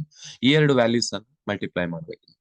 5 into 0.1 0.5, 7 into 0.2 1.4, 8 into 0.4 3.2, 10 into 0.2 2, 12 into 0.1 1.2. So ಈ ವ್ಯಾಲ್ಯೂಸ್ ಅನ್ನ ಮಾಡೋದು. ಸೊ ಈ ಎಲ್ಲ ವ್ಯಾಲ್ಯೂಸ್ ಅನ್ನ ಮಾಡಿದಾಗ ಇದ್ರ ಟೋಟಲ್ ಇದೆ summation of RA into PA ಅಥವಾ RX ಇಂಟು PX ನಿಮ್ಗೆ R ಬಾರ್ ಅನ್ನ ಕೊಡ್ತದೆ, ಅವರೇಜ್ ರಿಟರ್ನ್ ಕೊಡ್ತದೆ. 0.5 ಪ್ಲಸ್ 1.4 ಪ್ಲಸ್ 3.2 ಪ್ಲಸ್ 2 ಪ್ಲಸ್ 1.2 8.3 ಏನು ಬಂದಿದೆ, ಇದು average return, average expected return ಆಗುತ್ತೆ, RI ಬಾರ್ ಆಗುತ್ತೆ. ಅದು ಹಾಗೆ ಇರಲಿ. ನೆಕ್ಸ್ಟ್ ನಮ್ಗೆ ಏನ್ ಬೇಕು ಅಂತ ಹೇಳಿದ್ರೆ, we have to calculate the risk of the stock. So ನಾನು ನಿಮ್ಗೆ ಹೇಳಿದೆ, ನಿಮ್ಮ ಈಕ್ವೇಶನ್ ಡಿಸೈಡ್ ಮಾಡುತ್ತೆ ಎಷ್ಟು ನಂಬರ್ ಆಫ್ ಕಾಲಮ್ಸ್ ಬೇಕು ಅಂತ. ಸೊ ಇಲ್ಲಿ ನಂಬರ್ ಆಫ್ ಕಾಲಮ್ಸ್ ಅನ್ನ ನೀವು ನೆನ್ಪಿಟ್ಕೊಂಡು ಬರೀಬಹುದು, ಅಥವಾ ನಿಮ್ಗೆ ಈ ಈಕ್ವೇಶನ್ ಗೊತ್ತಿದ್ರೆ ಸಾಕು. ಏನದು, ಸಮೇಶನ್, ಸ್ಟ್ಯಾಂಡರ್ಡ್ ಡಿವಿಯೇಷನ್ ಈಕ್ವೇಶನ್ ಆಗಿರ್ಬೋದು, ವೇರಿಯನ್ಸ್ ಈಕ್ವೇಶನ್ ಆಗಿರ್ಬೋದು, ಎರಡು ಕೂಡ risk expression. Square root of summation of P into RA minus RA bar whole square. ನಿಮ್ಗೆ ಅಲ್ಲಿ ಏನ್ ಬೇಕು, summation of P into RA minus RA bar square ಬೇಕಂತ ಆಗಿರೋದ್ರಿಂದ ನಿಮ್ಗೆ RA ಬೇಕು, PA ಬೇಕು, RA minus RA into PA ಅಥವಾ RX ಇಂಟು PX ಬೇಕು, ಯಾಕಂದ್ರೆ RA ಬಾರ್ ಬೇಕು ಅಥವಾ RX ಬಾರ್ ಬೇಕು. ಸೊ ಆದ ಕಾರಣ ಇದನ್ನ ಮಾಡ್ಬೇಕಾಗುತ್ತೆ. ಸೊ ಇಲ್ಲಿ RA ಮೈನಸ್ RA ಬಾರ್ ಯಾಕೆ ಬೇಕು ಅಂತ ಹೇಳಿದ್ರೆ ಇದನ್ನ ನೀವು ಸ್ಯಾಟಿಸ್ಫೈ ಮಾಡಬೇಕು. ಸೊ ನಂತರ RA ಮೈನಸ್ RA ಬಾರ್ ಅಷ್ಟೇ ಸಾಕಾಗುದಿಲ್ಲ, RA minus RA bar square ಬೇಕು. ಬಿಕಾಸ್ ಈ ಫಾರ್ಮುಲಾ ನೋಡಿ, ಅದು ಕೂಡ ಇರಬೇಕು, RA minus RA bar square. ನಂತರ ಅಷ್ಟೇ ಸಾಕಾಗುದಿಲ್ಲ, ಅದಕ್ಕೆ ಪ್ರೊಬ್ಯಾಬಿಲಿಟಿಯನ್ನು ಮಲ್ಟಿಪ್ಲೈ ಮಾಡಿ ನಂತರ ಸಮೇಶನ್. ಈ ಸಮೇಶನ್ ಇದೆ ಅಲ್ಲ, summation of probability into RA minus RA bar whole square. So ಆ ಎಲ್ಲ ವ್ಯಾಲ್ಯೂಸ್ಗಳು ಬೇಕಾಗಿರುವ ಕಾರಣ ಎಲ್ಲದಕ್ಕೂ ಕಾಲಮ್ ಅನ್ನು ನಾವು ಮಾಡಬೇಕಾಗುತ್ತೆ. ಸೊ ಇಲ್ಲಿ ಲಾಸ್ಟ್ ಅಲ್ಲಿ ನಿಮ್ಗೆ ಇದ್ರ ಸಿಗ್ತದೆ, P into RA minus RA bar whole square. So ಇದನ್ನ ಮಾಡಿ ಇದನ್ನ ಟೋಟಲ್ ಮಾಡಿದಾಗ ನಿಮ್ಗೆ ಈ ವ್ಯಾಲ್ಯೂ ಸಿಗ್ತದೆ. This column shows P into RA minus RA bar whole square. So ಈ ಎಲ್ಲವನ್ನ ಟೋಟಲ್ ಮಾಡಿದಾಗ ಸಮೇಶನ್ ಆಡ್ ಆಗುತ್ತೆ. So summation of P into RA minus RA bar whole square. So this value going to give you the standard deviation ಅಂತ ನಿಮ್ಗೆ ಸಿಗ್ತದೆ. ಇದು standard deviation ಅಲ್ಲ, ಸಾರಿ, ಇದು ವೇರಿಯನ್ಸ್ ಸಿಗ್ತದೆ ನಿಮ್ಗೆ. ಅದೇ ನೀವು ಅದಕ್ಕೆ ಸ್ಕ್ವೇರ್ ರೂಟ್ ಹಾಕಿದ್ರೆ 3.4 ಏನು ಬಂದಿದೆ ನಿಮ್ಗೆ, ಅದಕ್ಕೆ 1 ಸ್ಕ್ವೇರ್ ರೂಟ್ ಹಾಕಿದ್ರೆ ನಿಮ್ಗೆ ಸ್ಟ್ಯಾಂಡರ್ಡ್ ಡಿವಿಯೇಷನ್ ಸಿಗ್ತದೆ. ಸೊ ದಿಸ್ ಇಸ್ ಈ ವ್ಯಾಲ್ಯೂ ಏನ್ ಕೊಡುತ್ತೆ ನಿಮ್ಗೆ, ಅದು summation P into RA minus ಅಥವಾ RI ಮೈನಸ್ RI ಬಾರ್ ಅಥವಾ RA ಮೈನಸ್ RA ಬಾರ್ ಅಥವಾ ಈ ಕೇಸಲ್ಲಿ RX minus RX bar square. So ಅದನ್ನು ನಿಮ್ಗೆ 3.4 ಬಂದಿರುವಂತದ್ದು ವೇರಿಯನ್ಸ್. ಸೊ ಅದಕ್ಕೆ ನೀವು ಸ್ಕ್ವೇರ್ ರೂಟ್ ಹಾಕಿದ್ರೆ you will get the standard deviation, that is 1.5. This is related to the stock X. ಇಲ್ಲಿ ಏನ್ ಹೇಳಿದ್ದಾರೆ, ಸ್ಟಾಕ್ 2 ಕೊಟ್ಟಿದ್ದಾರೆ, ಎಕ್ಸ್ ಗೆ ಸಂಬಂಧಪಟ್ಟದ್ದು ಅಷ್ಟು ಕ್ಯಾಲ್ಕುಲೇಷನ್. ವೈ ಇದು ಅದೇ ರೀತಿ ಕ್ಯಾಲ್ಕುಲೇಷನ್ ಹೋಗ್ತದೆ, ಆ ಕ್ಯಾಲ್ಕುಲೇಷನ್ ತೋರಿಸ್ತೇನೆ ನಿಮ್ಗೆ. ಸೊ ನೋಡಿ, ಇದು ವೈ ಗೆ ಸಂಬಂಧಪಟ್ಟ, ಇಲ್ಲೂ ಕೂಡ ವೈ ಅನ್ನ ಎ ಅಂತ ಕರೆದಿದ್ದಾರೆ, ಮತ್ತೆ ವೈ ಯ ಪ್ರೊಬಾಬಿಲಿಟಿನ PA ಅಂತ ಕರೆದಿದ್ದಾರೆ. ಅದನ್ನ ನೀವು ಬೇಕಾದ್ರೆ RY ಅಂತ ಬರೀಬಹುದು, PY ಅಂತ ಬರೀಬಹುದು. ಅವಾಗ ಇಲ್ಲಿ RY ಇಂಟು PY ಆಗುತ್ತೆ, RY ಇಂಟು RY ಬಾರ್ ಅಂತ ಆಗುತ್ತೆ. ಸೊ ಇಲ್ಲಿ ಯು ಕ್ಯಾನ್ ಸಿ, ಯುನೋ, ಇಲ್ಲಿ ಯು ಹ್ಯಾವ್ ಟು ಸಿ ಒಂದು ಕರೆಕ್ಷನ್ಸ್ ಇಲ್ಲಿ ನೋಡ್ಕೋಬೇಕು ನೀವು. ಇದರಲ್ಲಿ ಬಂದಿರೋ mistake, third column RA into PA ಆದ್ಮೇಲೆ ಇಲ್ಲಿ RA ಮೈನಸ್ RA ಬಾರ್, ಇದು RA minus RA bar square. ಅದು ಸ್ಕ್ಯಾನ್ ಮಾಡೋ ಕ್ಲಿಯರ್ ಬರೀಲಿಲ್ಲ ಅಲ್ಲಿ. So this remember, I make you clear, this is RA, this is PA, this is RA into PA, this is RA minus RA bar, and this is RA minus RA bar square, and this is P into RA minus RA bar square ಇದೆ ನೋಡಿ. So ಅಲ್ಲಿದ್ದ ಹಾಗೆ, but ಇಲ್ಲಿ ಅದು ಬರ್ಲಿಲ್ಲ. So this is how you have to, ಅಲ್ಲಿ ನಿಮ್ಗೆ I think previous X ಇದು ಕ್ಯಾಲ್ಕುಲೇಷನ್ ಕ್ಲಿಯರ್ ಆಗಿದೆ ಅಂತ ಅನ್ಕೊಳ್ತೇನೆ. ಸೊ ಅದ್ರ ಪ್ರಕಾರ ಇಲ್ಲಿ ಆ ವ್ಯಾಲ್ಯೂಸ್ ಅನ್ನು ಬರೆಯೋದು, ಓನ್ಲಿ ಮಲ್ಟಿಪ್ಲಿಕೇಶನ್ ಅಷ್ಟೇ. ಇಲ್ಲಿ ನಿಮ್ಗೆ ಕೋರಿಲೇಷನ್ ರಿಗ್ರೆಷನ್ ಮಾಡಿದ್ರೆ ನಿಮ್ಗೆ ಅದು ಕ್ಲಿಯರ್ ಆಗಿ ನಾನು ಹೇಳಿದ್ದೆ ನಿಮ್ಗೆ ಮನೆ. ಸೊ ಅದ್ರ ಪ್ರಕಾರ ಇದ್ರ ಕ್ಯಾಲ್ಕುಲೇಷನ್ ಇರುತ್ತೆ. ಸೊ ಇಲ್ಲಿ ಕೂಡ ಅಷ್ಟೇ, ಇಲ್ಲಿ ನಿಮ್ಗೆ ಏನು ಬಂದಿದೆ 8.6100 ವಾಟ್ ಎವರ್. ಸೊ ಅದು ವೇರಿಯನ್ಸ್ ಆಗಿರುತ್ತೆ. ಸೊ ಅದಕ್ಕೆ ನೀವು ಸ್ಕ್ವೇರ್ ರೂಟ್ ಹಾಕಿದ್ರೆ ನಿಮ್ಗೆ ಸಿಗ್ಮಾ ಸಿಗ್ತದೆ, sigma Y. So standard deviation 2.9342. So this is related to problem 1. So next problem 2 ಇಲ್ಲಿ 3 ಅಂತ ಇದೆ, but ಇಲ್ಲಿ problem 2. The following forecasts have been made for investment related to stock A and stock B. So ಇಲ್ಲಿ stock A ಮತ್ತು stock B ಗೆ ಸಂಬಂಧಪಟ್ಟ ಕೊಟ್ಟಿದ್ದಾರೆ. Return percentage ಕೊಟ್ಟಿದ್ದಾರೆ, ಪ್ರೊಬಾಬಿಲಿಟಿ ಕೊಟ್ಟಿದ್ದಾರೆ. Return percentage, probability. ಸೊ ಇದು ಇಷ್ಟು ಬರ್ಬೋದು ಅಂತ. 10% ಬರುವ ಸಾಧ್ಯತೆ ಇಷ್ಟು, 15% ಬರುವ ಸಾಧ್ಯತೆ 0.2 ಅಂದ್ರೆ 20%, 20% ಬರುವ ಸಾಧ್ಯತೆ, 25% ಬರುವ ಸಾಧ್ಯತೆ, 30% ಬರುವ ಸಾಧ್ಯತೆಗಳನ್ನ ಕೊಟ್ಟಿದ್ದಾರೆ. ವೈಗೆ ಸಂಬಂಧಪಟ್ಟಾಗಿ ಇದು ಈ 2% ಬರೋ ಸಾಧ್ಯತೆ ಇದು, 12% ಬರೋ ಸಾಧ್ಯತೆ ಇಷ್ಟು, ಪ್ರೊಬಾಬಿಲಿಟಿ ಇಷ್ಟು ಅಂತ. ಸೊ ಇಲ್ಲಿ ನಮ್ಗೆ ಈ ರಿಟರ್ನ್ ಬೇರೆ ಬೇರೆ ನಾವು ಒಂದು ರಿಟರ್ನ್ ಕ್ಯಾಲ್ಕುಲೇಟ್ ಮಾಡ್ತೀವಿ, that is expected return, that is nothing but the average return, RI bar. Okay, so ಈಗ ಇಲ್ಲಿ ಏನ್ ಕೇಳಿದ್ದಾರೆ, calculate expected rate of return and standard deviation which stock has more upside potential and down side potential. ಇಲ್ಲಿ expected rate of return ಅಂದ್ರೆ RI bar calculate ಮಾಡಬೇಕು. Standard deviation is sigma. ನಂತರ full stop ಇದೆ ಅಲ್ಲೊಂದು, which stock has more upside potential and down side danger. ಇದಕ್ಕೆ answer ಮಾಡ್ಬೇಕಾದ್ರೆ ಯಾವ ಸ್ಟಾಕ್ಗೆ ಸ್ಟ್ಯಾಂಡರ್ಡ್ ಡಿವಿಯೇಷನ್ ಜಾಸ್ತಿ ಇರುತ್ತೋ ಆ ಸ್ಟಾಕ್ ನ ರಿಸ್ಕ್ ಜಾಸ್ತಿ ಅಂತ ಅರ್ಥ. At the same time higher the risk higher the return ಅಂತ ನಮ್ಗೆ ಗೊತ್ತಿದೆ. ಹಾಗಾಗಿ ಇಲ್ಲಿ simple answer, which stock has more upside potential ಅಂತ ಹೇಳಿದ್ರೆ ಅಂಡ್ ಡೌನ್ ಸೈಡ್ ಡೇಂಜರ್ ಅಂದ್ರೆ the stock which has higher the standard deviation has higher upside and more upside potential and more downside danger. Second question, which stock expected return is more stable ಅಂತ ಕೇಳಿದಾರೆ. ಅಂದ್ರೆ stable ಆಗಿರುತ್ತೆ, ಜಾಸ್ತಿ fluctuation ಇಲ್ಲ. C remember, standard deviation ಏನನ್ನ indicate ಮಾಡುತ್ತೆ ಅಂತ ಹೇಳಿದ್ರೆ the average value ಇಂದ ಇಂಡಿವಿಜುವಲ್ ವ್ಯಾಲ್ಯೂಸ್ ಎಷ್ಟು ದೂರ ಇದೆ ಅಥವಾ ಫ್ಲಕ್ಚುಯೇಷನ್ ಎಷ್ಟಿದೆ ಅನ್ನೋದನ್ನ ಸ್ಟ್ಯಾಂಡರ್ಡ್ ಡಿವಿಯೇಷನ್ ಇಂಡಿಕೇಟ್ ಮಾಡುತ್ತೆ. ಹಾಗಾಗಿ ಸ್ಟೆಬಿಲಿಟಿ ಯಾವುದು ಜಾಸ್ತಿ ಇರುತ್ತೆ ಅಂತ ಹೇಳಿದ್ರೆ ಯಾವಾಗ ಸ್ಟ್ಯಾಂಡರ್ಡ್ ಡಿವಿಯೇಷನ್ ಕಡಿಮೆ ಇರುತ್ತೆ ಆವಾಗ ಫ್ಲೆಕ್ಸಿಬಿಲಿಟಿ ಅಥವಾ ಫ್ಲಕ್ಚುಯೇಷನ್ ಕಡಿಮೆ ಇರುತ್ತೆ. ಆ ಫ್ಲಕ್ಚುಯೇಷನ್ ಕಡಿಮೆ ಇರೋದಂತ ಹೇಳಿದ್ರೆ ಸ್ಟೇಬಲ್ ಆಗಿರೋದು ಅಂತ ಅರ್ಥ. So the stock which has lower standard deviation going to will be the more stable stock. Clear? ಈಗ ಇದನ್ನ ನಾವು ಕ್ಯಾಲ್ಕುಲೇಟ್ ಮಾಡೋದು, ಇಲ್ಲಿ expected rate of return calculate ಮಾಡುವ ಮತ್ತೆ ಸ್ಟ್ಯಾಂಡರ್ಡ್ ಡಿವಿಯೇಷನ್ ಕ್ಯಾಲ್ಕುಲೇಟ್ ಮಾಡುವ. ಅದು ಎರಡು ಕ್ಯಾಲ್ಕುಲೇಷನ್ ಆದ್ರೆ ನಮ್ಗೆ ಈ ಎರಡು ಕ್ವಶನ್ಗೆ ಆನ್ಸರ್ ಮಾಡ್ಲಿಕ್ಕೆ ಆಗುತ್ತೆ. ಈಗ ಇಲ್ಲಿ ಪ್ರೊಬಾಬಿಲಿಟಿ ಕೊಟ್ಟಿದ್ದಾರೆ, ಸೊ ದಟ್ ಫಾರ್ಮುಲಾ ಯಾವ್ದು ಯೂಸ್ ಮಾಡಬೇಕು, when probability is given. So calculation of expected rate of return and standard deviation. Expected rate of return ಇಲ್ಲಿ ಬರ್ದಿದ್ದಾರೆ ನೋಡಿ, ಅಲ್ಲಿ ನಿಮ್ಗೆ ಆಲ್ರೆಡಿ ನಾವು ಹೇಳಿದ್ದೇವೆ, summation of RI into PI. Summation of RI into ಇದು ಎಕ್ಸೆಲ್, ಅದು RI into PI. Individual stock ನ ರಿಟರ್ನ್ ಕೊಟ್ಟಿರ್ತಾರೆ, ಅದನ್ನ ಪ್ರೊಬಾಬಿಲಿಟಿಯಲ್ಲಿ ಮಲ್ಟಿಪ್ಲೈ ಮಾಡಿದಾಯ್ತು. ಮತ್ತೆ ಆ ಎಲ್ಲಾ RI ಇಂಟು PI ಅನ್ನ ಟೋಟಲ್ ಮಾಡಿದಾಗ ಏನು ಒಂದು ವ್ಯಾಲ್ಯೂ ಸಿಗುತ್ತಲ್ಲ ಅದು RI ಬಾರ್. ಎಕ್ಸ್ಪೆಕ್ಟೆಡ್ ರಿಟರ್ನ್ ಅಂತ ಹೇಳಿದ್ರೆ ಇಲ್ಲಿ RI bar. Standard deviation usually ಗೊತ್ತಿದೆ ನಿಮಗೆ, ಸ್ಕ್ವೇರ್ ರೂಟ್ ಆಫ್ ಪ್ರೊಬಾಬಿಲಿಟಿ ಕೊಟ್ಟ ಕಾರಣ summation of P into RI minus RI bar square. So RI ಇಲ್ಲಿ ಇನ್ನೊಂದು ರೀತಿ ಇದನ್ನು ಎಕ್ಸ್ಪ್ಲೈನ್ ಮಾಡಿರುವಂತದ್ದು, RI ಬಾರ್ ಇದು expected return, summation of RI into PI. Clear? ಇಲ್ಲಿ ಇಂಟು ಮಾಡಿದ್ದಾರೆ, ಇಲ್ಲಿ ಇಂಟು ಬರೀಲಿಲ್ಲ ಅಷ್ಟೇ, that is it is implied RI into PI ಅಂತ ಅರ್ಥ. ಈಗ next stock A the calculation ಮಾಡೋದು, ಎಕ್ಸ್ಪೆಕ್ಟೆಡ್ ರಿಟರ್ನ್ ಮತ್ತು standard deviation, risk, total risk. So ಇಲ್ಲಿ ಕೂಡ ಅಷ್ಟೇ, ಎ ಗೆ ಸಂಬಂಧಪಟ್ಟ ಹಾಗೆ ಎ ಯ ರಿಟರ್ನ್ ಅಲ್ಲಿ ಕೊಟ್ಟಿರುವಂತ ರಿಟರ್ನ್ ಅನ್ನು ತಗೊಂಡಿದ್ದಾರೆ. RA 10, 15, 20, 25, 30 ಇದು ಎಲ್ಲಿಂದ ತಗೊಂಡಿರುವಂತದ್ದು ಪ್ರಾಬ್ಲಮ್ ಅಲ್ಲಿ ಇದೆ ನೋಡಿ, 10, 15, 20, 25, 30. ಅಂಡ್ ದೆನ್ ಪ್ರೊಬಾಬಿಲಿಟಿ ಕೊಟ್ಟಿದ್ದಾರೆ, ಅಲ್ಲಿ ಕೊಟ್ಟಿರುವಂತ ಎ ಗೆ ಸಂಬಂಧಪಟ್ಟ ಪ್ರೊಬಾಬಿಲಿಟಿ. ಈ ಪ್ರಾಬ್ಲಮ್ ಅಲ್ಲಿ ನೋಡಿ, ಪ್ರೊಬಾಬಿಲಿಟಿ ಎ ಗೆ ಮತ್ತು ಬಿ ಗೆ ಬೇರೆ ಬೇರೆ ಇದೆ. ಪ್ರೀವಿಯಸ್ ಪ್ರಾಬ್ಲಮ್ ಅಲ್ಲಿ ಒಂದೇ ಕಾಮನ್ ಪ್ರೊಬಾಬಿಲಿಟಿ ಕೊಟ್ಟಿದ್ರು ಎರಡು ಸ್ಟಾಕ್ ಗೆ. ಇಲ್ಲಿ ಈ ಪ್ರೊಬಾಬಿಲಿಟಿ ಎ ಗೆ ಸಂಬಂಧಪಟ್ಟಂತ ಪ್ರೊಬಾಬಿಲಿಟಿಯನ್ನ ನಾನು ತಗೋತಾ ಇದ್ದೇನೆ. ನಂತರ ನಮ್ಗೆ RI ಬಾರ್ ಬೇಕು, ಎಕ್ಸ್ಪೆಕ್ಟೆಡ್ ರಿಟರ್ನ್ ಬೇಕಲ್ವಾ, ಅದಕ್ಕೆ ಫಾರ್ಮುಲಾ ಏನು, summation of RI into PI. ಅದೇ ನೀವು ಎ ಸ್ಟಾಕ್ ಗೆ ಸಂಬಂಧಪಟ್ಟಾಗ I ಅಂತ ಹೇಳಿದ್ರೆ ಇಂಡಿವಿಜುವಲ್ ಸ್ಟಾಕ್, RA ಅಂತ ಬರೀಬಹುದು, PI ಅನ್ನ PA ಅಂತ ಬರೀಬಹುದು. So summation of RA into PA. So ನಾವು summation of RA into PA ಬೇಕು ನಮ್ಗೆ, ಇಲ್ಲಿ ನೋಡಿ ರಿಟರ್ನ್ ಗೆ ಈ ಈಕ್ವೇಶನ್, ಹಾಗಾಗಿ ಅದು ಇಂಡಿಕೇಟ್ ಮಾಡುತ್ತೆ ಯಾವ ಕಾಲಮ್ ಬೇಕು ಅಂತ. Summation of RI into PI column ಬೇಕು ಅಂತ ಆದ್ರೆ ನಿಮ್ಗೆ, summation of RI into PI ಬೇಕು ಅಂತ ಆದ್ರೆ RI ಇಂಟು PI ಕಾಲಮ್ ಬೇಕು. So RI into PI column ಅನ್ನ ಹಾಕೋದು, that is RA into PA. ಇಲ್ಲಿ I ಅಂತ ಹೇಳಿದ್ರೆ ಇಂಡಿವಿಜುವಲ್ ಸ್ಟಾಕ್ ಹೆಸರು A ಅಂತ ನಾವು ಅದನ್ನ ಯೂಸ್ ಮಾಡಿದ್ದೇವೆ. ಸೊ ಅಲ್ಲಿ ಬರೆಯುವಂಥದ್ದು ಈ ಎರಡು ಕಾಲಮ್ ಅನ್ನ ಮಲ್ಟಿಪ್ಲೈ, 10 ಇಂಟು 0.05, 0.5, 15 ಇಂಟು 0.20, 3 ಇದೇ ರೀತಿ ಕ್ಯಾಲ್ಕುಲೇಷನ್ ಹೋಗುತ್ತೆ.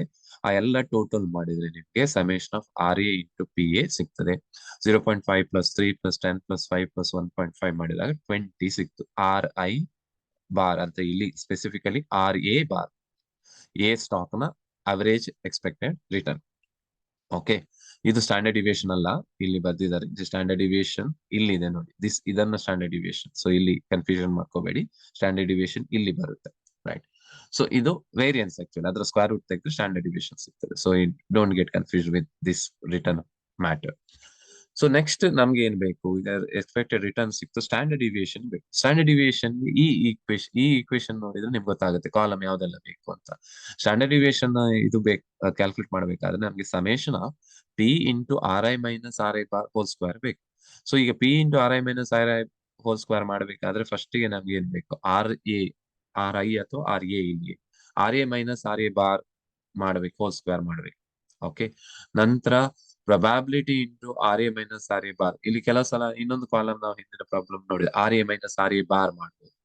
ಸೊ ಅದು ಅಗತ್ಯ ಇಲ್ಲ, ಡೈರೆಕ್ಟ್ ಆಗಿ ನೀವು RA minus RA bar square ಗೆ ಹೋಗ್ಬೋದು, ಆ ಕಾಲಮೇ ಹಾಕ್ಬೋದು. Okay, right. So here RA minus RA bar ಮಾಡಿದ್ವಿ. ನಂತರ probability into RA minus RA bar, because ಈ ಪ್ರಾಬ್ಲಮ್ ಅಲ್ಲಿ ಪ್ರೊಬ್ಯಾಬಿಲಿಟಿ ಕೊಟ್ಟಿದ್ದಾರೆ. ಸೊ ನಮ್ಗೆ ಈ ಡಾಟಾ ಸಿಗ್ಬೇಕಾದ್ರೆ summation of P into RA minus RA bar RI bar square ಮಾಡ್ಬೇಕಾದ್ರೆ ನಮ್ಗೆ ಅಲ್ಲಿ ಪ್ರೊಬ್ಯಾಬಿಲಿಟಿ ಮಲ್ಟಿಪ್ಲೈ ಮಾಡಿ ನಂತರ ಸಮೇಷನ್ ಮಾಡಬೇಕು. ಹಾಗಾಗಿ we have to have another column P into RA minus RA bar, ಅಥವಾ ಅದು RI ಮೈನಸ್ RI ಬಾರ್ ಅಂತಾನು ಬರೀಬಹುದು. ಬಟ್ ಇಲ್ಲಿ ಸ್ಪೆಸಿಫಿಕ್ ಆಗಿ ಕೊಟ್ಟ ಸ್ಟಾಕ್ ನ ಹೆಸರನ್ನು ಯೂಸ್ ಮಾಡಿದ್ರು ಅಷ್ಟೇ. So then we have to make the total. So ಇದನ್ನ ಟೋಟಲ್ ಮಾಡಿದಾಗ ನಿಮಗೆ ಏನ್ ಸಿಗುತ್ತೆ, ಇದರ ಟೋಟಲ್, ಇದನ್ನ ನೀವು P into RA minus RA bar ಅಂತ ಕರೆದ್ರೆ ಇದರ ಟೋಟಲ್ ಅನ್ನ summation of P into RA minus RA bar square ಅನ್ನು RA ಬಾರ್ ಹೋಲ್ ಸ್ಕ್ವೇರ್ ಅಂತ ಕರೀತೀವಿ. ಸೊ ಇದನ್ನ ಟೋಟಲ್ ಮಾಡಿದಾಗ 20 ಬಂತು. ಇದು ಏನಾಗುತ್ತೆ, ವೇರಿಯನ್ಸ್ ಆಗುತ್ತೆ, ಸ್ಟ್ಯಾಂಡರ್ಡ್ ಡಿವಿಯೇಷನ್ ಅಲ್ಲ, ವೇರಿಯನ್ಸ್ ಇದು. ಸೊ ಇದಕ್ಕೆ ನೀವು ಸ್ಕ್ವೇರ್ ರೂಟ್ ಹಾಕಿದ್ರೆ then you are going to get standard deviation. So standard deviation is equal to square root of summation of P into RA minus RA bar square. ಇದು base problem. Risk is ಇಲ್ಲಿ 4.47. ಇದು ಎಗೆ ಸಂಬಂಧಪಟ್ಟಾಗ ಇಲ್ಲಿ comment ಬರ್ದಿದ್ದಾರೆ, ಅದು ನಂತರ ನೋಡೋಣ. ನಿಮ್ಗೆ ಸೆಕೆಂಡ್ ಸ್ಟಾಕ್, ಇನ್ನೊಂದು ಸ್ಟಾಕ್ ಇದೆ, ಸ್ಟಾಕ್ ಬಿ ಇದೆ ಅದರಲ್ಲಿ. ಈಗ ಸ್ಟಾಕ್ ಬಿ ಯ ವ್ಯಾಲ್ಯೂಸ್ ಅನ್ನ, ರಿಟರ್ನ್ ಮತ್ತು ಪ್ರೊಬ್ಯಾಬಿಲಿಟಿಯನ್ನ ತಗೊಳ್ಳೋಣ. I will go to the stock B calculation. So here you can see stock B, ಅದನ್ನ RB ಅಂತ ಕರೆದಿದ್ದಾರೆ, ಅದರ ಪ್ರೊಬ್ಯಾಬಿಲಿಟಿಯನ್ನ PB ಅಂತ ಕರೆದಿದ್ದಾರೆ. RB into PB, RB minus RB bar square, P into RB minus RB bar whole square. So ಇಲ್ಲಿ ಈ values ಅನ್ನ ಅಲ್ಲಿ ಹೇಗೆ ತಗೊಂಡಿದ್ದಾರೆ ಅದೇ ರೀತಿ ವ್ಯಾಲ್ಯೂಸ್ ಅನ್ನ ನೀವು ತಗೊಳ್ಬೇಕು, ರೈಟ್. ಇಲ್ಲಿ RB ಬಾರ್ ಅಂತ ಕರಿತೀವಿ, ಬಿಕಾಸ್ ಇದು ಸ್ಟಾಕ್ ಬಿ ಅಲ್ವಾ. ಸೊ ಇಲ್ಲಿ RB ಬಾರ್ ಹೇಗೆ ಸಿಗುತ್ತೆ, summation of RB into PB ಮಾಡಿದ್ರೆ RB ಬಾರ್ ಸಿಗ್ತದೆ, ಅದು 20 expected return of stock B. So ಹಾಗೆ ಇಲ್ಲಿ ವೇರಿಯನ್ಸ್ ಆಫ್ ಸ್ಟಾಕ್ ಬಿ ಸಿಕ್ತು ನಮಗೆ 64.4. ಸ್ಟ್ಯಾಂಡರ್ಡ್ ಡಿವಿಯೇಷನ್ ಬೇಕು ಅಂತ ಹೇಳಿದ್ರೆ ಇದಕ್ಕೆ ಸ್ಕ್ವೇರ್ ರೂಟ್ ಹಾಕಿದ್ರೆ ಆಯ್ತು 8.02. ಈಗ ಕ್ವಶನ್ ಏನ್ ಕೇಳಿದ್ದಾರೆ ಅಲ್ಲಿ ನೋಡೋದಾದ್ರೆ, calculate the expected rate of return ಅಂತ ಕೇಳಿದ್ದಾರೆ. ಎಕ್ಸ್ಪೆಕ್ಟೆಡ್ ರೇಟ್ ಆಫ್ ರಿಟರ್ನ್ ಅನ್ನ ನಾವು ಕ್ಯಾಲ್ಕುಲೇಟ್ ಮಾಡಿ ಆಯ್ತು, ಇಲ್ಲಿ 20 ಬಂದಿದೆ ಅಂಡ್ ಇಲ್ಲಿ ಕೂಡ 20 ಬಂದಿದೆ, ದಟ್ ಈಸ್ ಓವರ್. ನೆಕ್ಸ್ಟ್ ಏನ್ ಕೇಳಿದ್ದಾರೆ, ಸ್ಟ್ಯಾಂಡರ್ಡ್ ಡಿವಿಯೇಷನ್ ಅಂತ ಕೇಳಿದ್ದಾರೆ. ಸ್ಟ್ಯಾಂಡರ್ಡ್ ಡಿವಿಯೇಷನ್ ಕೂಡ ನಾವು ಕ್ಯಾಲ್ಕುಲೇಟ್ ಮಾಡಿದ್ದೇವೆ, ಇಲ್ಲಿ 4.47 ಬಂದಿದೆ ಅಂಡ್ ಹಿಯರ್ ಇಟ್ ಈಸ್ 8.02. ನಂತರ ಏನ್ ಕೇಳಿದ್ದಾರೆ, ನಂತರ which stock has more upside potential and down side danger. ನಾನು ಆಗ್ಲೇ ಎಕ್ಸ್ಪ್ಲೈನ್ ಮಾಡಿದಾಗೆ ಯಾವ ಸ್ಟಾಕಿನ ಸ್ಟ್ಯಾಂಡರ್ಡ್ ಡಿವಿಯೇಷನ್ ಜಾಸ್ತಿ ಇರುತ್ತೋ ಅದು ಹೈ ರಿಸ್ಕ್ ಅಂತ ಅರ್ಥ. Higher the standard deviation higher the risk. So higher the risk ಅಂತ ಹೇಳಿದ್ರೆ ಹೈಯರ್ ಅಪ್ಸೈಡ್ ಪೊಟೆನ್ಶಿಯಲ್. ಅದೇ ಡೌನ್ ಸೈಡ್ ರಿಸ್ಕ್ ಅಂದ್ರೆ ಪ್ರಾಫಿಟ್ ಆಗುವ ಚಾನ್ಸು ಜಾಸ್ತಿ, ಲಾಸ್ ಆಗುವ ಚಾನ್ಸು ಜಾಸ್ತಿ ಅಂತ ಅರ್ಥ ಅದರ ಅಪ್ಸೈಡ್ ಪೊಟೆನ್ಶಿಯಲ್ ಮತ್ತು ಡೌನ್ ಸೈಡ್ ಡೇಂಜರ್ ಅಂತ ಹೇಳಿ. ಸೊ ಯಾವ ಸ್ಟಾಕ್ ಇದೆ ಅದು ಯಾವ್ದನ್ನ ನೋಡಿ ಹೇಳ್ಬೋದು, ಸ್ಟ್ಯಾಂಡರ್ಡ್ ಡಿವಿಯೇಷನ್ ನೋಡ್ಬೇಕು. ಈಗ ಫಸ್ಟ್ ಇದು ಸ್ಟ್ಯಾಂಡರ್ಡ್ ಡಿವಿಯೇಷನ್ ನೋಡಿ 4.47 ಇದೆ ಎದು. ಬಿ ಯ ಸ್ಟ್ಯಾಂಡರ್ಡ್ ಡಿವಿಯೇಷನ್ 8.02 ಇದೆ. ಹಾಗಾದ್ರೆ ಯಾವ್ದಿದೆ, stock B. Stock B upside potential, more upside potential ಮತ್ತೆ more downside. Higher the standard deviation, higher the risk will be, and vice versa. Security B has more upside potential and more downside danger because its standard deviation is more 8.02, whereas A is 4.47. ಇನ್ನೊಂದು second question ಏನ್ ಕೇಳಿರುವಂತದ್ದು, which stock expected return is more stable. ಇದಕ್ಕೆ answer, ಯಾವ stock ನ standard deviation ಕಡಿಮೆ ಇರುತ್ತೋ ಅದು more stable ಅಂತ. ಯಾಕಂದ್ರೆ ಡಿವಿಯೇಷನ್ ಕಡಿಮೆ ಇರುತ್ತೆ. ಡಿವಿಯೇಷನ್ ಕಡಿಮೆ ಇದೆ ಅಂತ ಹೇಳಿದ್ರೆ ಅದು ಸ್ಟೆಬಿಲಿಟಿ ಜಾಸ್ತಿ ಇದೆ ಅಂತ ಅರ್ಥ. Stock A expected return is more stable. ಯಾಕೆ ಅಂತ ಹೇಳಿದ್ರೆ ಸ್ಟಾಕ್ ಎ ಯ standard deviation is less than stock B standard deviation. Stock A standard deviation is 4.47. Stock B standard deviation is 8.02. So stock A standard deviation is less than stock B. So comparatively, stock A has more stability in its return. So this is related to the problem number 2. Next problem number 4 ಗೆ ಸಂಬಂಧಪಟ್ಟ ಹಾಗೆ ಇಲ್ಲೂ ಕೂಡ ಹಾಗೆ ಸ್ವಲ್ಪ changes ನೀವು observe ಮಾಡಿ. ಹೇಗೆ ಕೊಡ್ಬೋದು ಅಂದ್ರೆ, a stock costing ₹50 pays no dividend. The possible prices of the stock at the end of year and their probability are given below. ಒಂದು ಪ್ರೆಸೆಂಟ್ಲಿ ಆ ಕಾಸ್ಟ್ ನ ಪರ್ಚೇಸ್ ಪ್ರೈಸ್ ಈಗ ಎಷ್ಟು, currently trading price cost price ಎಷ್ಟಾಗುತ್ತೆ ಅಂತ ಹೇಳಿದ್ರೆ ₹50 ಅಂತೆ. ಮತ್ತೆ ಅದು ಯಾವುದೇ ಡಿವಿಡೆಂಟ್ ಅನ್ನು ಕೊಡ್ತಾ ಇಲ್ಲ. ಮತ್ತೆ ಅದರ ಎಷ್ಟು ಪಾಸಿಬಲ್ ಪ್ರೈಸಸ್ ಆಗ್ಬಹುದು ಮುಂದೆ ಅನ್ನೋದನ್ನ ಕೊಟ್ಟಿದ್ದಾರೆ. ಫೋರ್ಕಾಸ್ಟೆಡ್ ಪ್ರೈಸ್ ಕೊಟ್ಟಿದ್ದಾರೆ end of the year. And ಅದರ ಪ್ರೊಬಾಬಿಲಿಟಿ ಸಾಧ್ಯತೆಗಳನ್ನ ಕೂಡ ಕೊಟ್ಟಿದ್ದಾರೆ. ಚಾನ್ಸ್ ಆಫ್ ಅಕರೆನ್ಸ್ ಪ್ರೊಬಾಬಿಲಿಟಿಯನ್ನು ಕೊಟ್ಟಿದ್ದಾರೆ. End of the year price ಈಗ ಅದು ₹50 ಇದೆ. ಅದು ₹60 ಆಗುವಂತ ಚಾನ್ಸಸ್ 0.1 10%, 65 ಆಗುವ ಚಾನ್ಸ್ 0.2 20%, ಹೀಗೆ 70 ಆಗುವ chance 75 80. So end of the price ಎಷ್ಟು ಆಗಬಹುದು ಬೇರೆ ಬೇರೆ ಪ್ರೈಸ್ ಕೊಟ್ಟಿದ್ದಾರೆ. ಮತ್ತೆ ಅವು ಅಷ್ಟು ಆಗುವಂತ ಸಾಧ್ಯತೆಗಳನ್ನು ಕೊಟ್ಟಿದ್ದಾರೆ. That is chances are give, chances of occurrence probability value. So ಇಲ್ಲಿ ಏನ್ ಕೇಳಿದ್ದಾರೆ, find out the expected rate of return. Mistakes ಇದೆ. Find out the expected rate of return ಕೇಳಿದ್ದಾರೆ. And find out the standard deviation of return. Expected rate of return ಅನ್ನು formula ನೆನ್ಪಿಟ್ಕೊಳ್ಬೇಕು ನೀವು. Summation of probability ಕೊಟ್ಟಾಗ summation of RI into PI, ಅದರ individual stock value percentage ಎಷ್ಟು into ಅದರ ಪ್ರೊಬಾಬಿಲಿಟಿಯನ್ನ ಮಾಡಿ ಆ ಎಲ್ಲ probability RI into PI total ಮಾಡಿದಾಗ ನಿಮಗೆ ಎಕ್ಸ್ಪೆಕ್ಟೆಡ್ ರಿಟರ್ನ್ ಸಿಗ್ತದೆ. ಅದೇ ಸ್ಟ್ಯಾಂಡರ್ಡ್ ಡಿವಿಯೇಷನ್ ಗೊತ್ತಿದೆ, ಅದು ಪ್ರೊಬಾಬಿಲಿಟಿ ಕೊಟ್ಟಾಗ square root of summation of P into RI minus RI bar whole square. So ಈ ಎರಡು ಫಾರ್ಮುಲಾವನ್ನ ನೀವು ನೆನ್ಪಿಟ್ಕೊಳ್ಬೇಕು. ಅದು ಸಿಂಪಲ್ ಇದೆ. ಸೊ ಅದನ್ನ ನೆನ್ಪಿಟ್ಕೊಂಡು ನಿಮಗೆ ಕ್ಯಾಲ್ಕುಲೇಷನ್ ಹೇಗೆ ಅಂತ ಅದು ಗೈಡ್ ಮಾಡುತ್ತೆ. ಸೊ ಇಲ್ಲಿ ಇನ್ನೊಂದು ಏನಂತ ಹೇಳಿದ್ರೆ, ಇಲ್ಲಿ ನಿಮ್ಗೆ ಡೈರೆಕ್ಟ್ ಆಗಿ ಪರ್ಸೆಂಟೇಜ್ ಆಫ್ ರಿಟರ್ನ್ ಕೊಡ್ಲಿಲ್ಲ. ಏನಂತ ಹೇಳಿದ್ರೆ, ಈಗ ನೋಡಿ ಈ ಪ್ರೀವಿಯಸ್ ಪ್ರಾಬ್ಲಮ್ ಅಲ್ಲಿ you are given with return percentage ಅಲ್ಲಿ ಕೊಟ್ಟಿದ್ದಾರೆ 10%, 2%, 15%, 20%. ಬಟ್ ಇಲ್ಲಿ ರಿಟರ್ನ್ ಪರ್ಸೆಂಟೇಜ್ ಕೊಡ್ಲಿಲ್ಲ. You are given with end price. ಈಗ ಪರ್ಚೇಸ್ ಪ್ರೈಸ್ ಇಷ್ಟಿದೆ, ಕರೆಂಟ್ ಪ್ರೈಸ್ ಇಷ್ಟಿದೆ, ಸೆಲ್ಲಿಂಗ್ ಪ್ರೈಸ್ ಇಷ್ಟ ಆಗಬಹುದು. ಸೊ ನಾವೇನ್ ಮಾಡ್ಬೇಕು, ಇಲ್ಲಿ ಪರ್ಸೆಂಟೇಜ್ ಆಫ್ ರಿಟರ್ನ್ ಅನ್ನ ಕ್ಯಾಲ್ಕುಲೇಟ್ ಮಾಡಿ ನಂತರ ಎಕ್ಸ್ಪೆಕ್ಟೆಡ್ ರಿಟರ್ನ್ ಕ್ಯಾಲ್ಕುಲೇಟ್ ಮಾಡಬೇಕು. ಹಾಗಾದ್ರೆ ಏನದು, ಫಸ್ಟ್ ಗೆ percentage of return calculation of expected return process ಅಲ್ಲಿ ಫಸ್ಟ್ ಗೆ ಈ ಪಾಸಿಬಲ್ ರಿಟರ್ನ್ ಅನ್ನು ಕ್ಯಾಲ್ಕುಲೇಟ್ ಮಾಡ್ಬೇಕು, ಎಷ್ಟು ಬರ್ಬೋದು ಅಂತ. ಇಲ್ಲಿ ಎಕ್ಸ್ಪೆಕ್ಟೆಡ್ ರಿಟರ್ನ್ ಇದು ಪ್ರೋಸೆಸ್ ಇದು, ಅದರಲ್ಲಿ ಪಾಸಿಬಲ್ ರಿಟರ್ನ್ ಅಂತ ಇದನ್ನ ಕರೀಬಹುದು. ಅಂಡ್ ಲಾಸ್ಟ್ ಗೆ ನಿಮ್ಗೆ ಒಂದು ರಿಟರ್ನ್ ಸಿಗುತ್ತಲ್ಲ, ಅದನ್ನ ನೀವು ಎಕ್ಸ್ಪೆಕ್ಟೆಡ್ ರಿಟರ್ನ್, ಅವರೇಜ್ ರಿಟರ್ನ್ ಅಂತ ಕರೀಬಹುದು. So selling price is equal to price at the end minus price at the beginning divided by price at the beginning plus dividend. ಇದು ಯೂಶುವಲಿ, ಅದು ನಿಮ್ಗೆ ಅದಕ್ಕೆ 2-3 today's price minus yesterday's price divided by yesterday price into 100 ಅಂತ ಕರೀಬಹುದು. ಅಥವಾ selling price minus purchase price divided by purchase price plus dividend into 100 ಅಂತ consider ಮಾಡಬಹುದು. So ಇಲ್ಲಿ price at the end minus price at the beginning. ಈಗ price at the end ಅಂತ ಹೇಳಿದ್ರೆ first case ಅಲ್ಲಿ 60, ಸೆಕೆಂಡ್ ಕೇಸ್ ಅಲ್ಲಿ 65, third case ಅಲ್ಲಿ 70, ಹಾಗೆ so on. Price at the beginning ಅಂತ ಹೇಳಿದ್ರೆ purchase price 50. Okay, so price at the end ₹60 first case ಅಲ್ಲಿ. Price at the beginning is always same 50 divided by price at the beginning. Dividend 0, ಯಾಕಂತ ಹೇಳಿದ್ರೆ ಅಲ್ಲಿ ಯಾವುದೇ dividend ಕೊಡೋದಿಲ್ಲ ಅಂತ ಹೇಳಿ ಕ್ವಶನ್ ಅಲ್ಲೇ ಇದೆ, ನೋ ಡಿವಿಡೆಂಟ್ ಅಂತ ಹೇಳಿ. So 0. So 60 minus 50 divided by 50 20% ಸಿಗ್ತದೆ. ಹಾಗೆ ನೀವು ಪ್ರತಿಯೊಂದಕ್ಕೂ ಕ್ಯಾಲ್ಕುಲೇಟ್ ಮಾಡಬೇಕು. ಸೆಕೆಂಡ್ ಕೇಸ್ ಅಲ್ಲಿ price at the end 65, third case ಅಲ್ಲಿ 70, ಫೋರ್ತ್ ಕೇಸ್ ಅಲ್ಲಿ 75 ಅಂಡ್ ಫಿಫ್ತ್ ಕೇಸ್ ಅಲ್ಲಿ 80. ಹೀಗೆ ನಿಮ್ಗೆ ಅದು ಇಂಟು 100 ಮಾಡ್ಬೇಕು. ಇಲ್ಲಿ 100 ಅನ್ನ ತೋರಿಸಲಿಲ್ಲ, ಆ ಪರ್ಸೆಂಟೇಜ್ ಬರಿಬೇಕಾದ್ರೆ ನಿಮ್ಗೆ 0.3 ಏನೋ ಬರುತ್ತೆ. ಇಲ್ಲಿ ಇಂಟು 100 ಮಾಡಿದಾಗ 30%, ಇಲ್ಲಿ ಕೂಡ ಇಂಟು 100 ಮಾಡಿದಾಗ 40%, 50%, 60% ಬರ್ತದೆ. ಕ್ಲಿಯರ್ ನಾವು. ಸೊ ಹಿಯರ್ RI ನೆಕ್ಸ್ಟ್ ಇಷ್ಟು ನಿಮ್ಗೆ ಸಿಕ್ತು ನೋಡಿ. ಈ ನೀವು ಅಂದ್ರೆ ಇಲ್ಲಿ ನೀವು ಪ್ರಾಬ್ಲಮ್ ಅಲ್ಲಿ ಡೈರೆಕ್ಟ್ ಆಗಿ ಕೊಡ್ಲಿಲ್ಲ, ಪ್ರೈಸಸ್ ಕೊಟ್ಟಿದ್ದಾರೆ, ಪರ್ಸೆಂಟೇಜ್ ಆಫ್ ರಿಟರ್ನ್ ಕೊಡ್ಲಿಲ್ಲ. ಸೊ ನೀವು ಕ್ಯಾಲ್ಕುಲೇಟ್ ಮಾಡಿದ್ರೆ 20% ಒಂದು ವ್ಯಾಲ್ಯೂ, 30%, 40, 50, 60. ಸೊ ಈ ಎಲ್ಲ ವ್ಯಾಲ್ಯೂಸ್ ಅನ್ನು ನೀವು ಏನ್ ಮಾಡಬೇಕು, ನೆಕ್ಸ್ಟ್ ತಗೋಬೇಕು. ಇಲ್ಲಿ RI ಆಗಿ ತಗೋಬೇಕು. ಸೊ 20%, 30%, 40%, 50%, 60%. ನೆಕ್ಸ್ಟ್ ಪ್ರೊಬಾಬಿಲಿಟಿ ತಗೋಬೇಕು. ಈ ಪ್ರಾಬ್ಲಮ್ ಅಲ್ಲಿ ಕೊಟ್ಟಿದ್ದಾರೆ ಪ್ರೊಬಾಬಿಲಿಟಿ, ಈ ವ್ಯಾಲ್ಯೂಸ್ ಅನ್ನ ಕನ್ಸಿಡರ್ ಮಾಡಬೇಕು. ಸೊ ಆ ಪ್ರೊಬಾಬಿಲಿಟಿಯನ್ನು ಕನ್ಸಿಡರ್ ಮಾಡಿ ಇಲ್ಲಿ probability you have to write. So next ನಮ್ಗೆ ಏನ್ ಬೇಕು, ಎಕ್ಸ್ಪೆಕ್ಟೆಡ್ ರಿಟರ್ನ್ ಹೇಗೆ ಅಂತ ಹೇಳಿದ್ರೆ ಪ್ರೊಬಾಬಿಲಿಟಿ ಕೊಟ್ಟಾಗ ಆ RI ಇಂಟು PI ಮಾಡಿದ್ರೆ ಆಯ್ತು. ಸೊ ಇಲ್ಲಿ RI ಇಂಟು PI ಮಾಡ್ತಾ ಹೋಗಿ ಎಲ್ಲಾ ವ್ಯಾಲ್ಯೂಸ್ ಗಳಿಗೂ. ಸೊ ಇದನ್ನ ಟೋಟಲ್ ಮಾಡಿದ್ರೆ summation of RI into PI ಮಾಡಿದ್ರೆ ನಿಮ್ಗೆ ಆರ್ ಐ ಬಾರ್ ಸಿಗ್ತದೆ. ಇಲ್ಲಿ summation of R I bar ಅಲ್ಲ, ಇದು ಮಿಸ್ಟೇಕ್. ಇಲ್ಲಿ summation you should not write, ಇದು you have to write summation of P I R I into P I ಅಂತ ಬರೀಬೇಕಿದನ್ನ.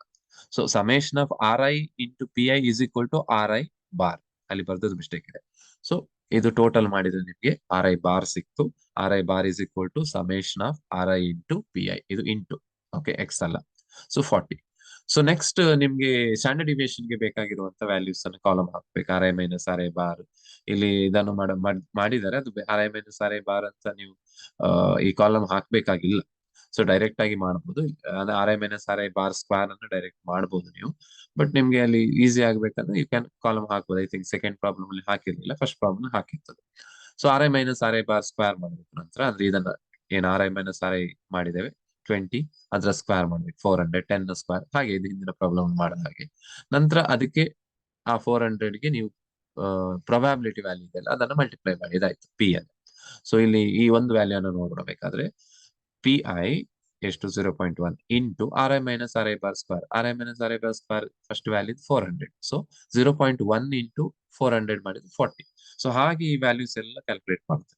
ಸೊ ಇದನ್ನ ಟೋಟಲ್ ಮಾಡಿದ್ರೆ ನಿಮ್ಗೆ summation P into R I minus R I bar ಸಿಗುತ್ತೆ. ವೇರಿಯನ್ಸ್ ಸಿಕ್ತು. ನಿಮ್ಗೆ ಸ್ಟ್ಯಾಂಡರ್ಡ್ ಡಿವಿಯೇಷನ್ ಬೇಕಂತ ಆದ್ರೆ you have to take the root of it.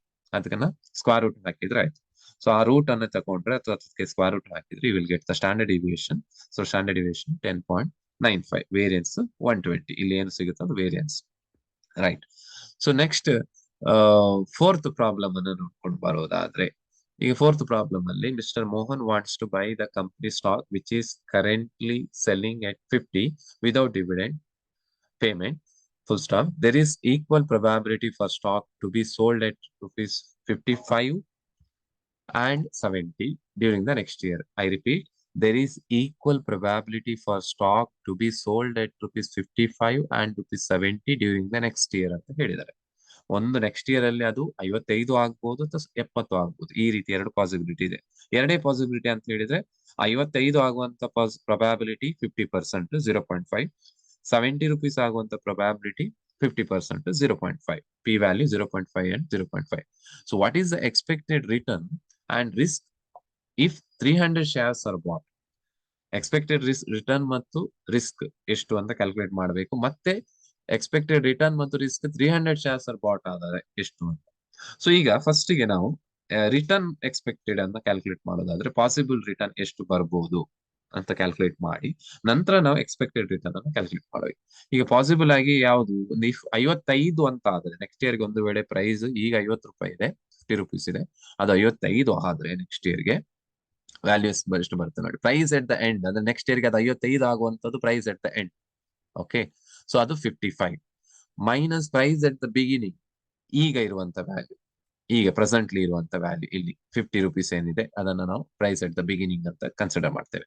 So divided by price at the beginning into 100 ಮಾಡಿದ್ರೆ you will get 10%. 55 divide by 50, sorry minus 50 is equal to 5 divided by 50 ಅಂತ ಹೇಳಿದ್ರೆ ಅದು 0.10 ಬರ್ತದೆ. Into 100 ಮಾಡಿದ್ರೆ 10%.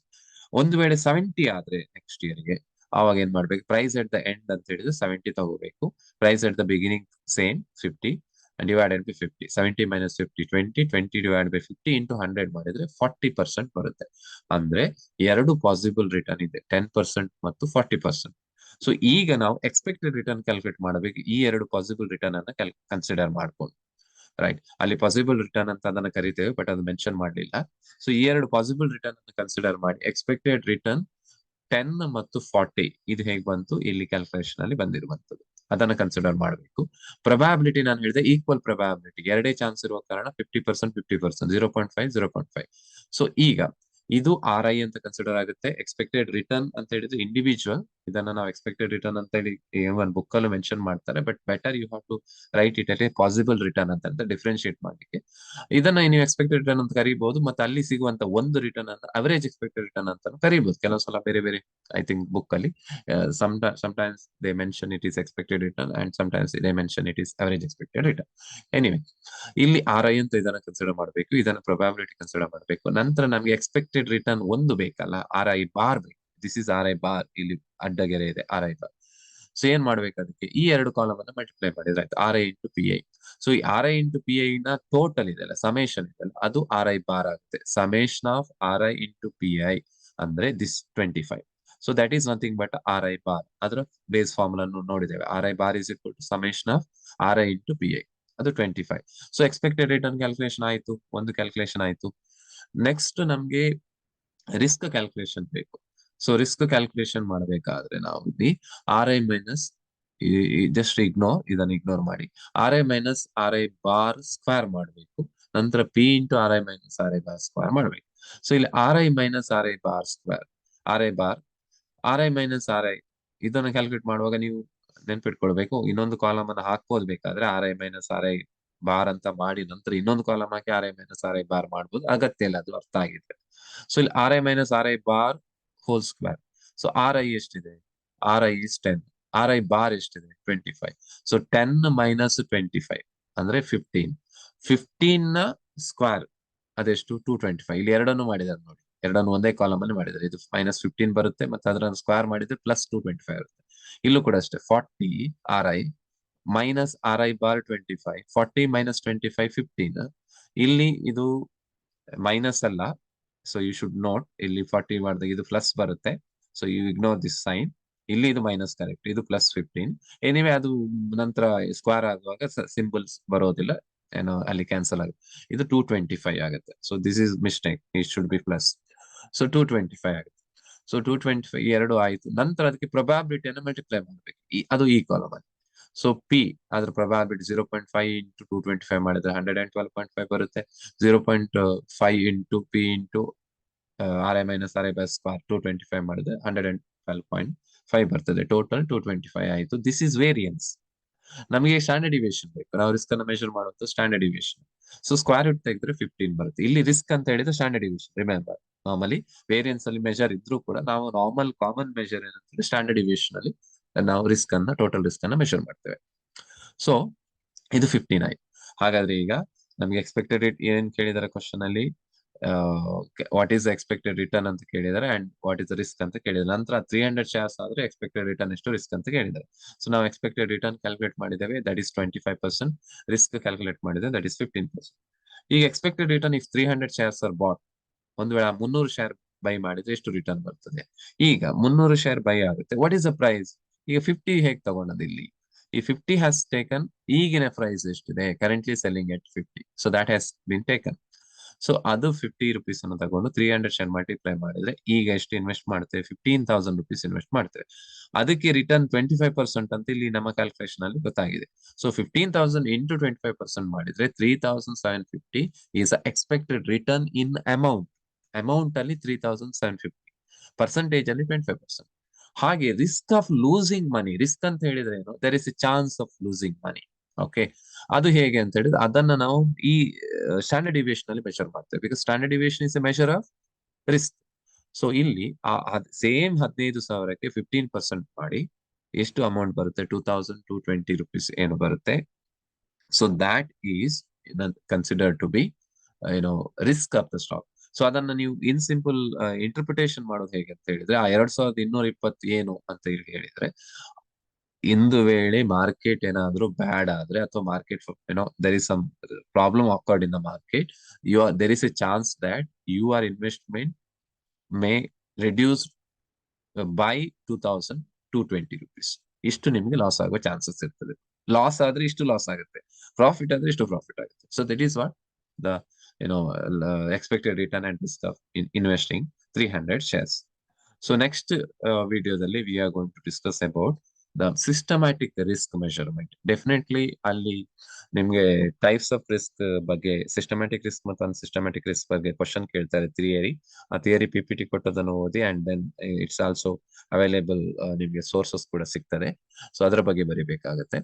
ಮತ್ತೆ ಅಲ್ಲಿ ಸಿಸ್ಟಮ್ಯಾಟಿಕ್ ರಿಸ್ಕ್ ಅನ್ನ measure ಮಾಡುವಂತ indicator beta. Okay, unsystematic risk ಗೆ ಆಲ್ಫಾ.